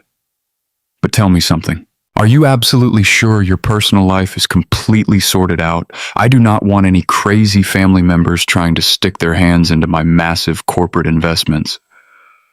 Jules smiled a wicked, dark, sinister smile. The sheer evil in his eyes was staggering. He leaned in even closer, invading my personal space, as if we were 2 old thieves sharing a brilliant secret. "Do not you worry your head about that for 1 single second, Marcus," he whispered, a nasty, triumphant tone in his voice. You remember that crazy father-in-law of mine I told you about? The old man who lost his mind. Well, the courts are officially signing the final medical papers tomorrow morning. They are locking him away in a secure psychiatric facility permanently. He is completely legally erased. Jules took a slow, confident sip of his champagne and winked at me. We are completely clear for takeoff, my friend. There is absolutely nothing standing in our way. I looked at this monster dressed in velvet, bragging about destroying the life of my best friend. I looked at the man who had beaten a veteran, stolen millions of dollars, and betrayed his own wife. Jules walked away to shake hands with the city mayor, leaving me alone near the massive windows. The room was an absolute monument to false success.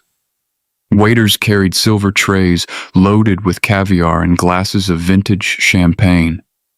I watched these supposedly brilliant financial minds laughing and clapping each other on the back. They thought they were the masters of the universe. They had absolutely no idea that the man hosting this spectacular party was drowning in millions of dollars of mob debt. They did not know their own retirement funds were completely gone, vanished into offshore accounts. It is amazing how easily evil can hide behind a velvet jacket and a charming smile. I took a deep breath of the cool, air-conditioned room. I felt the encrypted burner phone resting heavily in my jacket pocket. The time was exactly 8:45. The federal agents were currently staging their tactical breach units right outside the hotel doors. Isaiah was sitting in the dark alley wearing his custom tuxedo, waiting for my signal. I looked Jules Sterling right in his greedy, arrogant eyes from across the room. I let a slow, cold, and completely dead smile creep across my face. I'm incredibly glad to hear that, Jules, I whispered quietly to myself, my voice carrying the heavy promise of absolute destruction. Because tonight is going to be a night that everyone in this room remembers for the rest of their lives. I turned my back to the city skyline and scanned the crowded ballroom floor. I was looking for one specific person. My eyes locked onto the main mahogany bar located on the far left side of the room. There she was, Kendra. She was wearing a breathtaking emerald green evening gown that probably cost more than a reliable used car. But despite the expensive clothes and the perfect makeup, she looked absolutely miserable. She was standing isolated from the crowd, holding a crystal glass of sparkling water, just staring blankly at the floating ice cubes. She did not look like the proud, victorious wife of a highly successful hedge fund manager. She looked completely exhausted. She looked like a prisoner carrying an unbearable burden. Jules had thoroughly drained the life out of her. He had isolated her, manipulated her, and convinced her that her own father was a violent, declining monster who needed to be locked away in a psychiatric ward. I felt a sharp flare of protective anger burn in my chest, but I forced it down. I walked slowly and purposefully across the massive ballroom floor, navigating through the sea of wealthy elites until I reached the polished bar right next to her. I ordered a club soda with lime from the bartender and leaned heavily against the brass rail. I did not look directly at Kendra at first. I just stared straight ahead at the rows of expensive liquor bottles illuminated by the golden backlights. I let a heavy, uncomfortable silence hang between us for a long moment. Then I spoke, my voice a low, steady rumble over the elegant classical music playing throughout the room. I told her that a party this incredibly expensive usually had much happier guests. Kendra startled slightly, turning her head to look at me. She gave me a very polite but entirely fake corporate smile. She said it had simply been a very long and stressful week, and she was just feeling a little tired from the event planning. I nodded slowly, taking a slow sip of my drink. I told her my name was Marcus, and I was preparing to do some major financial business with her husband tonight. Her tired eyes widened slightly, and she quickly tried to fix her posture, playing the role of the supportive, loyal corporate wife. She welcomed me to the city and said Jules was incredibly excited about our new strategic partnership. She said Jules worked very hard to protect his clients. I looked her dead in the eyes and I let the foolish Texas oil man persona drop just a fraction of an inch. I let my real voice, the voice of a seasoned intelligence officer, bleed through the facade. I told her I knew a man who used to live in this city many years ago. I said he was a very proud, hard-working man who built an entire commercial logistics empire from a single leased delivery truck. I told her this man used to take his little girl fishing down by the muddy banks of the river every single Sunday morning without fail. I said this man used to call his daughter his little peanut because she was always full of energy and could never sit still in the small wooden boat. Kendra completely froze. All the color instantly drained from her beautiful face, leaving her looking pale and terrified. Her hands started shaking so badly, the ice cubes in her crystal glass clinked loudly against the sides. That was a highly protected secret nickname. That was an intimate memory from 30 years ago. Nobody in this room of wealthy, arrogant elites knew anything about the river or the leased delivery truck. Jules certainly did not care enough about her childhood to know those deeply personal details. She stared at me, her breathing suddenly becoming very shallow and extremely fast. Her mind was desperately trying to process what was happening. She asked me how I knew those specific things, her voice trembling. She asked me who I really was and what I wanted from her. I leaned in much closer so no one else in the crowded bar could hear my words. I told her that a daughter should never stop trusting her father. I told her that sometimes the terrible monsters we are so afraid of are not hiding in the dark shadows of a dementia diagnosis. I told her that sometimes the real monsters are wearing expensive velvet dinner jackets and sleeping right next to us in our own beds. Kendra took a sudden step backward, bumping hard into the edge of the bar. Pure confusion and absolute raw terror warred in her dark eyes. The heavy psychological conditioning Jules had subjected her to was finally starting to crack under the weight of the truth. She was waking up from a long, terrible nightmare. She opened her mouth to ask me another desperate question. But before she could speak, a loud, sharp electronic feedback noise echoed violently through the grand ballroom. The live string quartet stopped playing immediately. The heavy crystal chandeliers hanging from the ceiling dimmed down to a low ambient glow, leaving only a single bright white spotlight shining directly on the main stage at the front of the room. Jules Sterling walked right into the center of that blinding white light. He was holding a wireless microphone and smiling his absolute best predatory smile.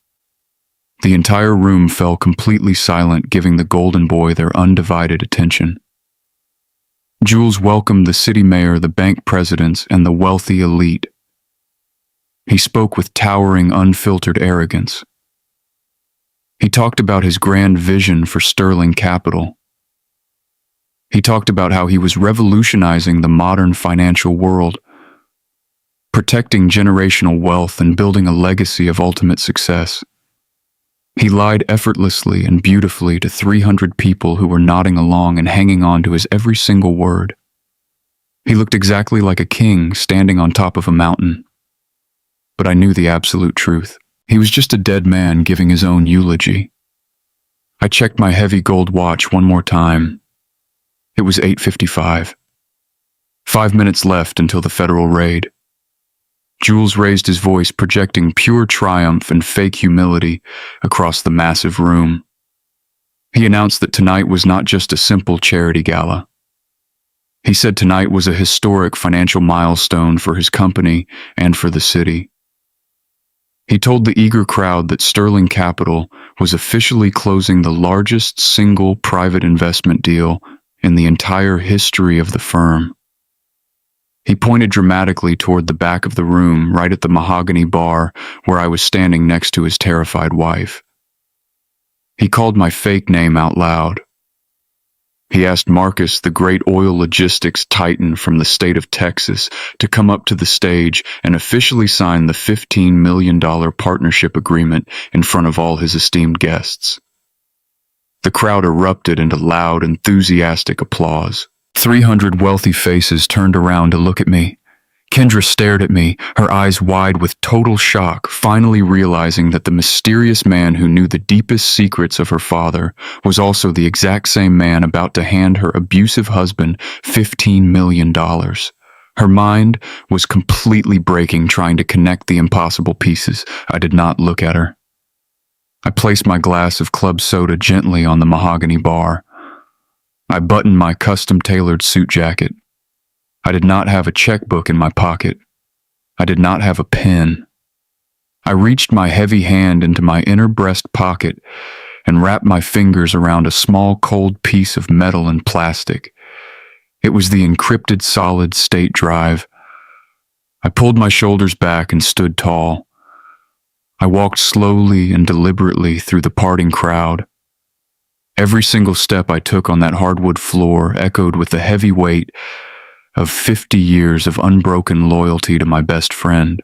I was not walking up to a stage to sign a financial contract. I was walking up to an execution block. I climbed the short carpeted steps to the stage and stood right next to the monster in the velvet jacket. Jules handed me a silver pen and pointed to a thick leather binder resting open on a wooden podium. He smiled eagerly, waiting for his financial salvation. I looked at the silver pen, and then I looked out at the massive crowd of elites. I reached into my pocket and pulled out the small digital drive. The heavy federal artillery was waiting right outside the doors. The trap was fully loaded. It was finally time to pull the trigger. The bright white spotlight shining down on the main stage was absolutely blinding. I did not blink. I stood right next to Jules Sterling in front of 300 of the wealthiest, most powerful people in the entire city. The applause from the crowd was deafening, echoing off the vaulted ceilings. Jules was standing there in his expensive burgundy velvet dinner jacket, holding out a polished silver pen. He pointed to the thick leather binder resting on the wooden podium. He was waiting for me to sign the fake $15 million partnership agreement. He thought he had just won the ultimate victory. He thought his financial crimes and his brutal abuse were buried forever. He was smiling so hard his teeth were glowing under the stage lights. I looked at the silver pen in his soft manicured hand. I did not reach for it. I did not even look at the leather binder. Instead, I reached out and took the wireless microphone right out of his other hand. The smile of Jules faltered for a fraction of a second. A tiny flicker of confusion crossed his eyes. He quickly recovered, trying to maintain his perfect corporate composure. He stepped back slightly, giving me the center of the stage. He thought the old, uneducated Texas oilman just wanted to say a few words of gratitude. He had absolutely no idea. He had just handed the microphone to his own executioner. I looked out over the massive sea of faces. I saw the bank presidents, the city politicians, and the elite socialites. Way in the back, standing near the mahogany bar, I saw Kendra.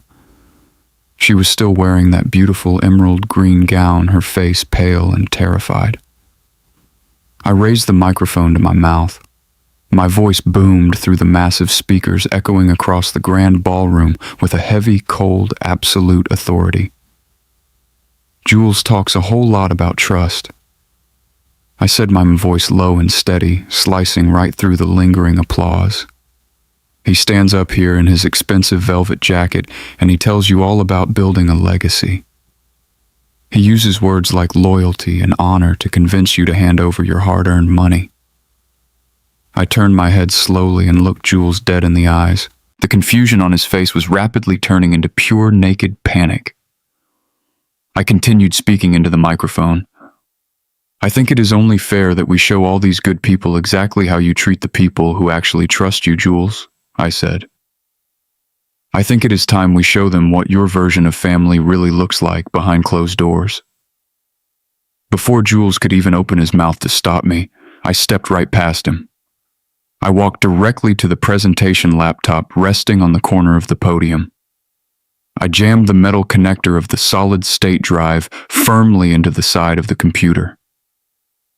The digital Trojan horse was officially unleashed. I tapped a single button on the keyboard. The massive high-definition projector screens hanging on the wall right behind us instantly flashed to life. The fake corporate logo of Sterling Capital vanished from the giant screens. It was immediately replaced by the crystal-clear night vision security footage from inside the massive estate of Jules. The entire ballroom gasped as the screens illuminated the dark, grand hardwood staircase. I stepped back and let the video play. The high-quality audio track pumped directly through the ballroom speaker system, filling the elegant room with the sounds of pure domestic terror. 300 wealthy elites watched in absolute stunned silence as Isaiah walked slowly out of his guest bedroom. They watched Jules step aggressively into the frame, his voice booming through the speakers as he angrily demanded the wallet of the elderly man. Then the physical violence erupted on the giant screens, though the entire ballroom let out a collective horrifying scream as they watched Jules grab a 75-year-old veteran violently by the collar. They watched Jules throw two brutal, heavy punches directly into the face of Isaiah, and then they watched the sickening, violent shove. They saw Isaiah fall backward, tumbling down the steep flight of hardwood stairs, landing with a heavy, sickening thud at the bottom. The speakers broadcasted the sound of the cold, sadistic laughter of Jules. The crowd watched the golden boy of Atlanta walk casually down the stairs, step right over the bleeding, groaning body of his father-in-law, and dig through his pajama pockets to steal his wallet. A piercing, agonizing scream ripped through the silence of the ballroom. It was Kendra. She collapsed to her knees near the mahogany bar, dropping her crystal glass. The glass shattered into 1,000 pieces on the hardwood floor. Kendra was sobbing hysterically, clutching her chest, tearing at the fabric of her emerald gown. She was watching the man she slept next to brutally attack her own father. Jules was completely pale. His face looked like a ghost. He was sweating profusely, his hands trembling wildly as he stared at the massive screens. He turned to me, his eyes wide with absolute sheer terror. He was completely paralyzed by his own exposure, but I was not finished. I reached over and tapped the keyboard a second time. The security footage vanished. The giant screens instantly filled with high-resolution screenshots of his private text messages. I made sure the font was massive. The crowd fell into a shocked, disgusted silence as they read the explicit, highly vulgar messages between Jules and his young paralegal, Chloe.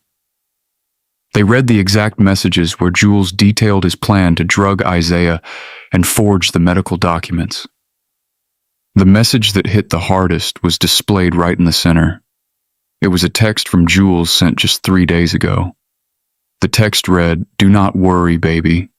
I am liquidating the estate tomorrow because my wife is just a dumb, naive cash cow. As soon as the money clears, we are leaving her with nothing and flying to the islands." Another gut-wrenching sob echoed from the back of the room. Kendra was hiding her face in her hands, completely broken. The women in the ballroom were now covering their mouths with their hands, looking at Jules with pure, unadulterated disgust.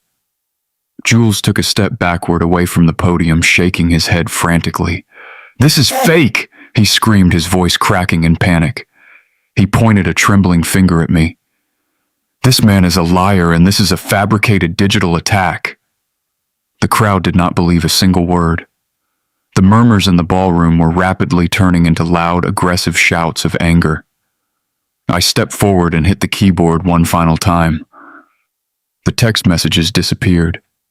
The massive screens illuminated with detailed official banking ledgers and the offshore wire transfers. I grabbed the microphone and my voice thundered over the rising chaos. I told the crowd to look very closely at the red numbers on the screens. I pointed directly at a specific document showing a $2 million transfer to a violent overseas organized crime syndicate.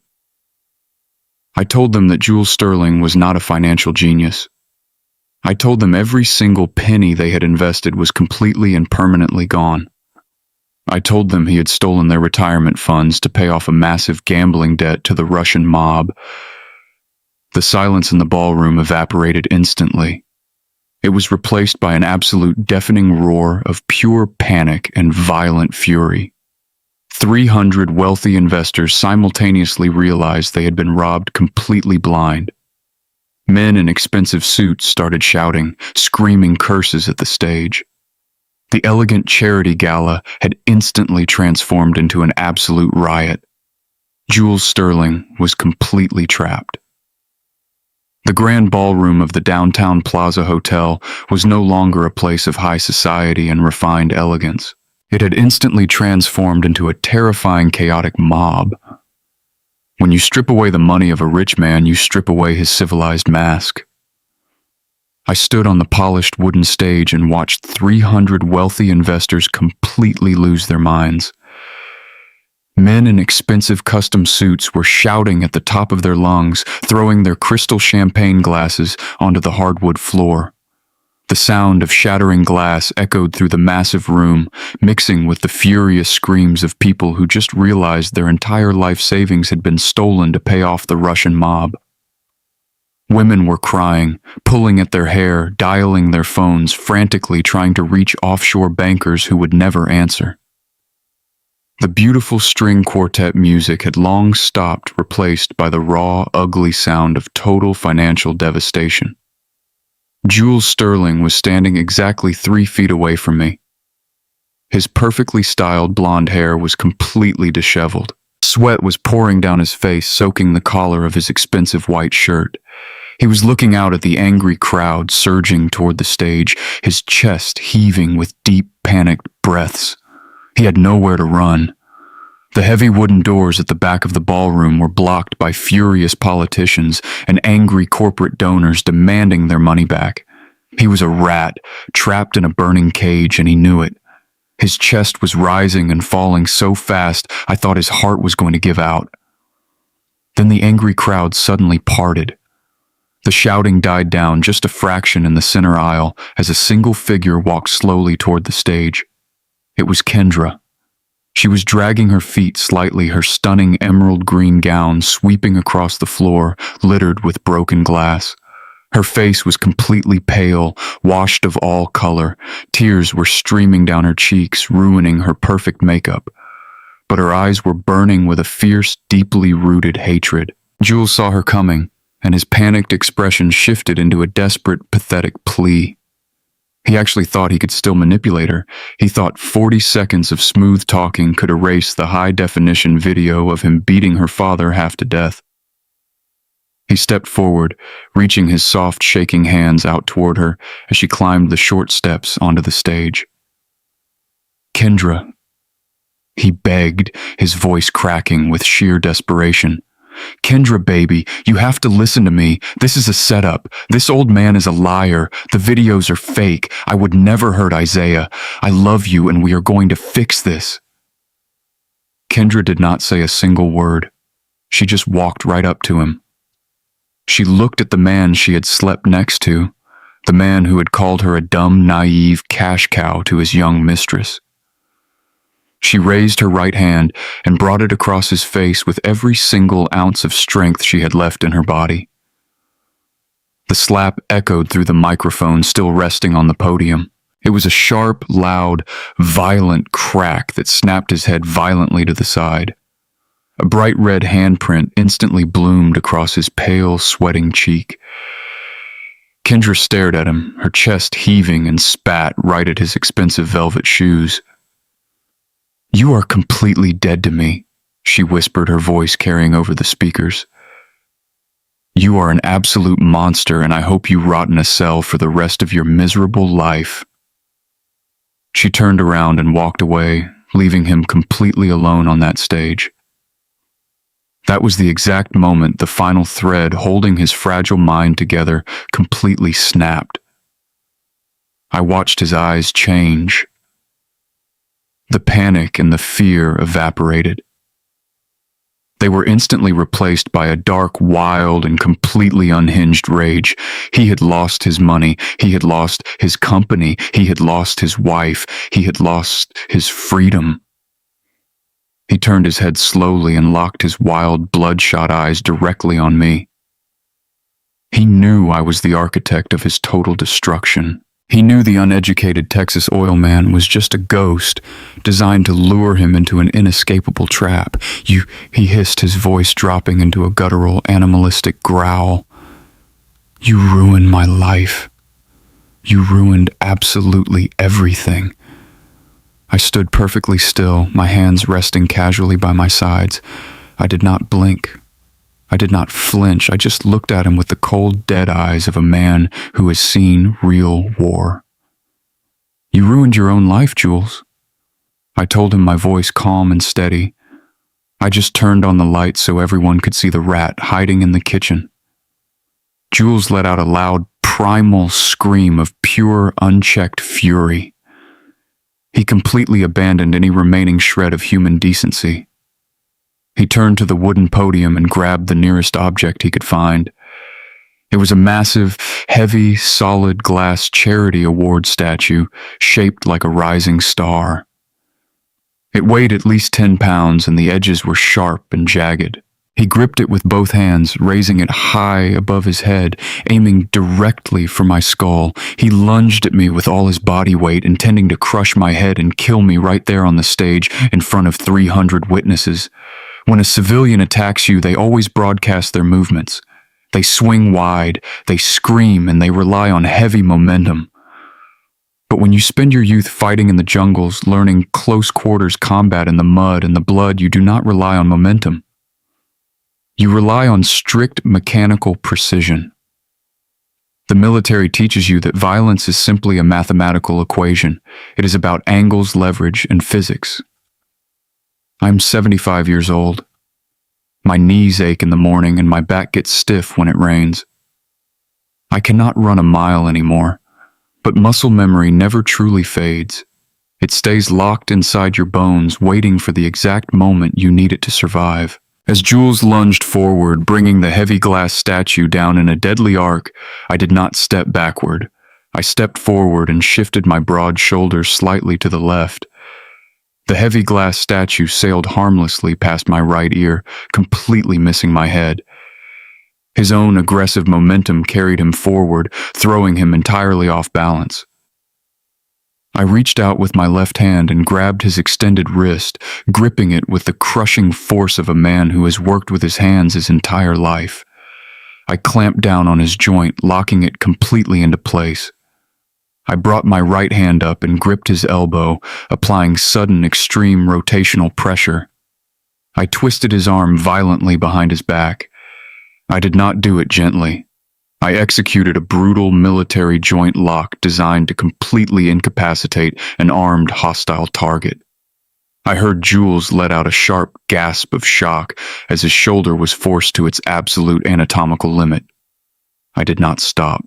I drove my body weight forward, sweeping my leg behind his knees and forcing him violently downward. I drove him face first, right into the solid hardwood floor of the stage.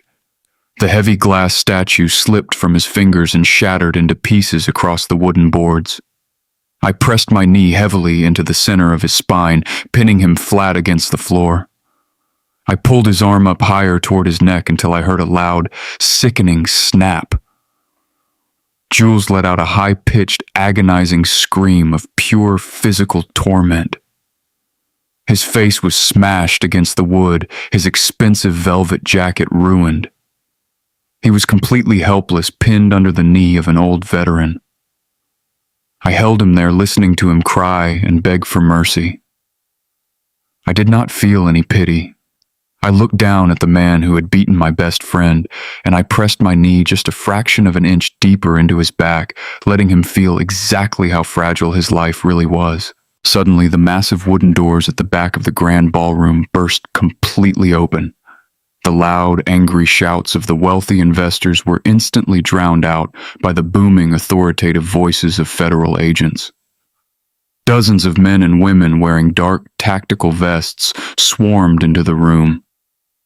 They had their badges out and their weapons drawn, securing the perimeter and pushing the angry crowd back. The federal raid had arrived exactly on time to clean up the terrible mess. Two heavily armored agents rushed up the stage steps, their eyes locking onto the man pinned on the floor. I slowly released the pressure on his broken arm and stood up. I stepped back, smoothing out the wrinkles in my charcoal gray custom suit. I adjusted my cuffs, feeling the heavy gold watch on my wrist. I looked down at Jules Sterling, sobbing and bleeding on the hardwood floor, his empire completely turned to ashes. Then I looked at the federal agents. "He is all yours, officers," I said calmly. The federal agents moved with absolute clinical precision. They hauled Jules up from the hardwood floor. He was sobbing hysterically, begging the agents to listen to him, crying out that he had money that he could pay them off. The lead federal agent did not even blink. He read Jules his rights in a cold, loud voice that echoed over the lingering chaos. The agent listed the charges one by one. Massive wire fraud, corporate embezzlement, forgery of legal medical documents, and aggravated assault on an elderly veteran. He was looking at 20 hard years in a federal penitentiary. I watched them drag him down the center aisle of the ballroom. The wealthy investors who had just been drinking his champagne were now shouting curses as he passed by. The ultimate predator was now nothing but a pathetic, caged animal. As the heavy wooden doors swung open to carry Jules out, the angry crowd near the entrance parted once again. Through that parting crowd, Andre slowly pushed a heavy medical wheelchair right into the grand ballroom. Sitting in that wheelchair, wearing the crisp black custom-tailored tuxedo I had bought for him, was Isaiah. He looked incredibly tired, but he sat up completely straight. The heavy physical bruises on his face were still visible, but his eyes were clear and full of absolute, undeniable dignity. He was no longer the terrified, battered man who had collapsed on my porch. He was a king returning to his rightful throne. Kendra turned away from the shouting crowd and saw her father. The entire ballroom seemed to freeze around them. For the past 3 months, she had been told that this man was a violent, crazy, declining monster. But looking at Isaiah now, she finally saw the complete, unfiltered truth. She saw the father who had worked his entire life to give her the entire world. Kendra collapsed to the hardwood floor right in front of his wheelchair. Her beautiful emerald green gown pooled around her knees among the shattered crystal glass. She buried her face in her hands and began to weep with a raw, agonizing grief. Her shoulders shook violently as the full weight of her terrible mistake crushed down on her. She did not make excuses. She did not try to blame Jules. She just grabbed the hand of her father, holding it against her tear-stained cheek, and begged for his absolute forgiveness. She sobbed uncontrollably, telling him how incredibly sorry she was for being so blind and for letting a monster take over their lives. I stood near the edge of the stage watching them. In the military, you see a lot of broken things that can never be fixed, but you also see the incredible resilience of the human spirit. Isaiah did not pull his hand away. He did not yell at her, and he did not hold on to his heavy anger. He simply reached out his other hand and gently stroked the hair of his daughter. He leaned forward in his wheelchair and pulled her close, resting her head against his chest. He held her exactly like he used to hold her when she was a little girl. He forgave her in an absolute instant because that is exactly what a true father does. He knew she had been manipulated and completely brainwashed. He knew the evil was gone now. The healing process was going to be long and painful, but they were going to do it together. I stepped back completely into the dark shadows near the heavy velvet curtains. I did not need to walk over there and interrupt their intimate moment. My job was officially done. I had gathered the intelligence, I had set the trap, and I had successfully executed the target. The battlefield was clear. Isaiah looked up over the shoulder of his daughter. His good eye scanned the massive crowded ballroom until he found me standing in the dark. The noise of the federal agents and the shouting investors faded away into absolute nothingness. For a long, heavy moment, it was just the two of us. We did not need to speak a single word. We did not need to shake hands or give grand emotional speeches. We were two old soldiers who had survived the absolute worst hell in the jungles 50 years ago. Tonight we had survived the treacherous concrete jungle of Atlanta. We had faced the enemy, and we had completely won. Isaiah looked at me and gave me a slow, firm nod. It was a silent acknowledgement of a brotherhood forged in blood and tested by time. I gave him a single solemn nod in return. I turned my back on the grand ballroom and walked quietly out a side exit door.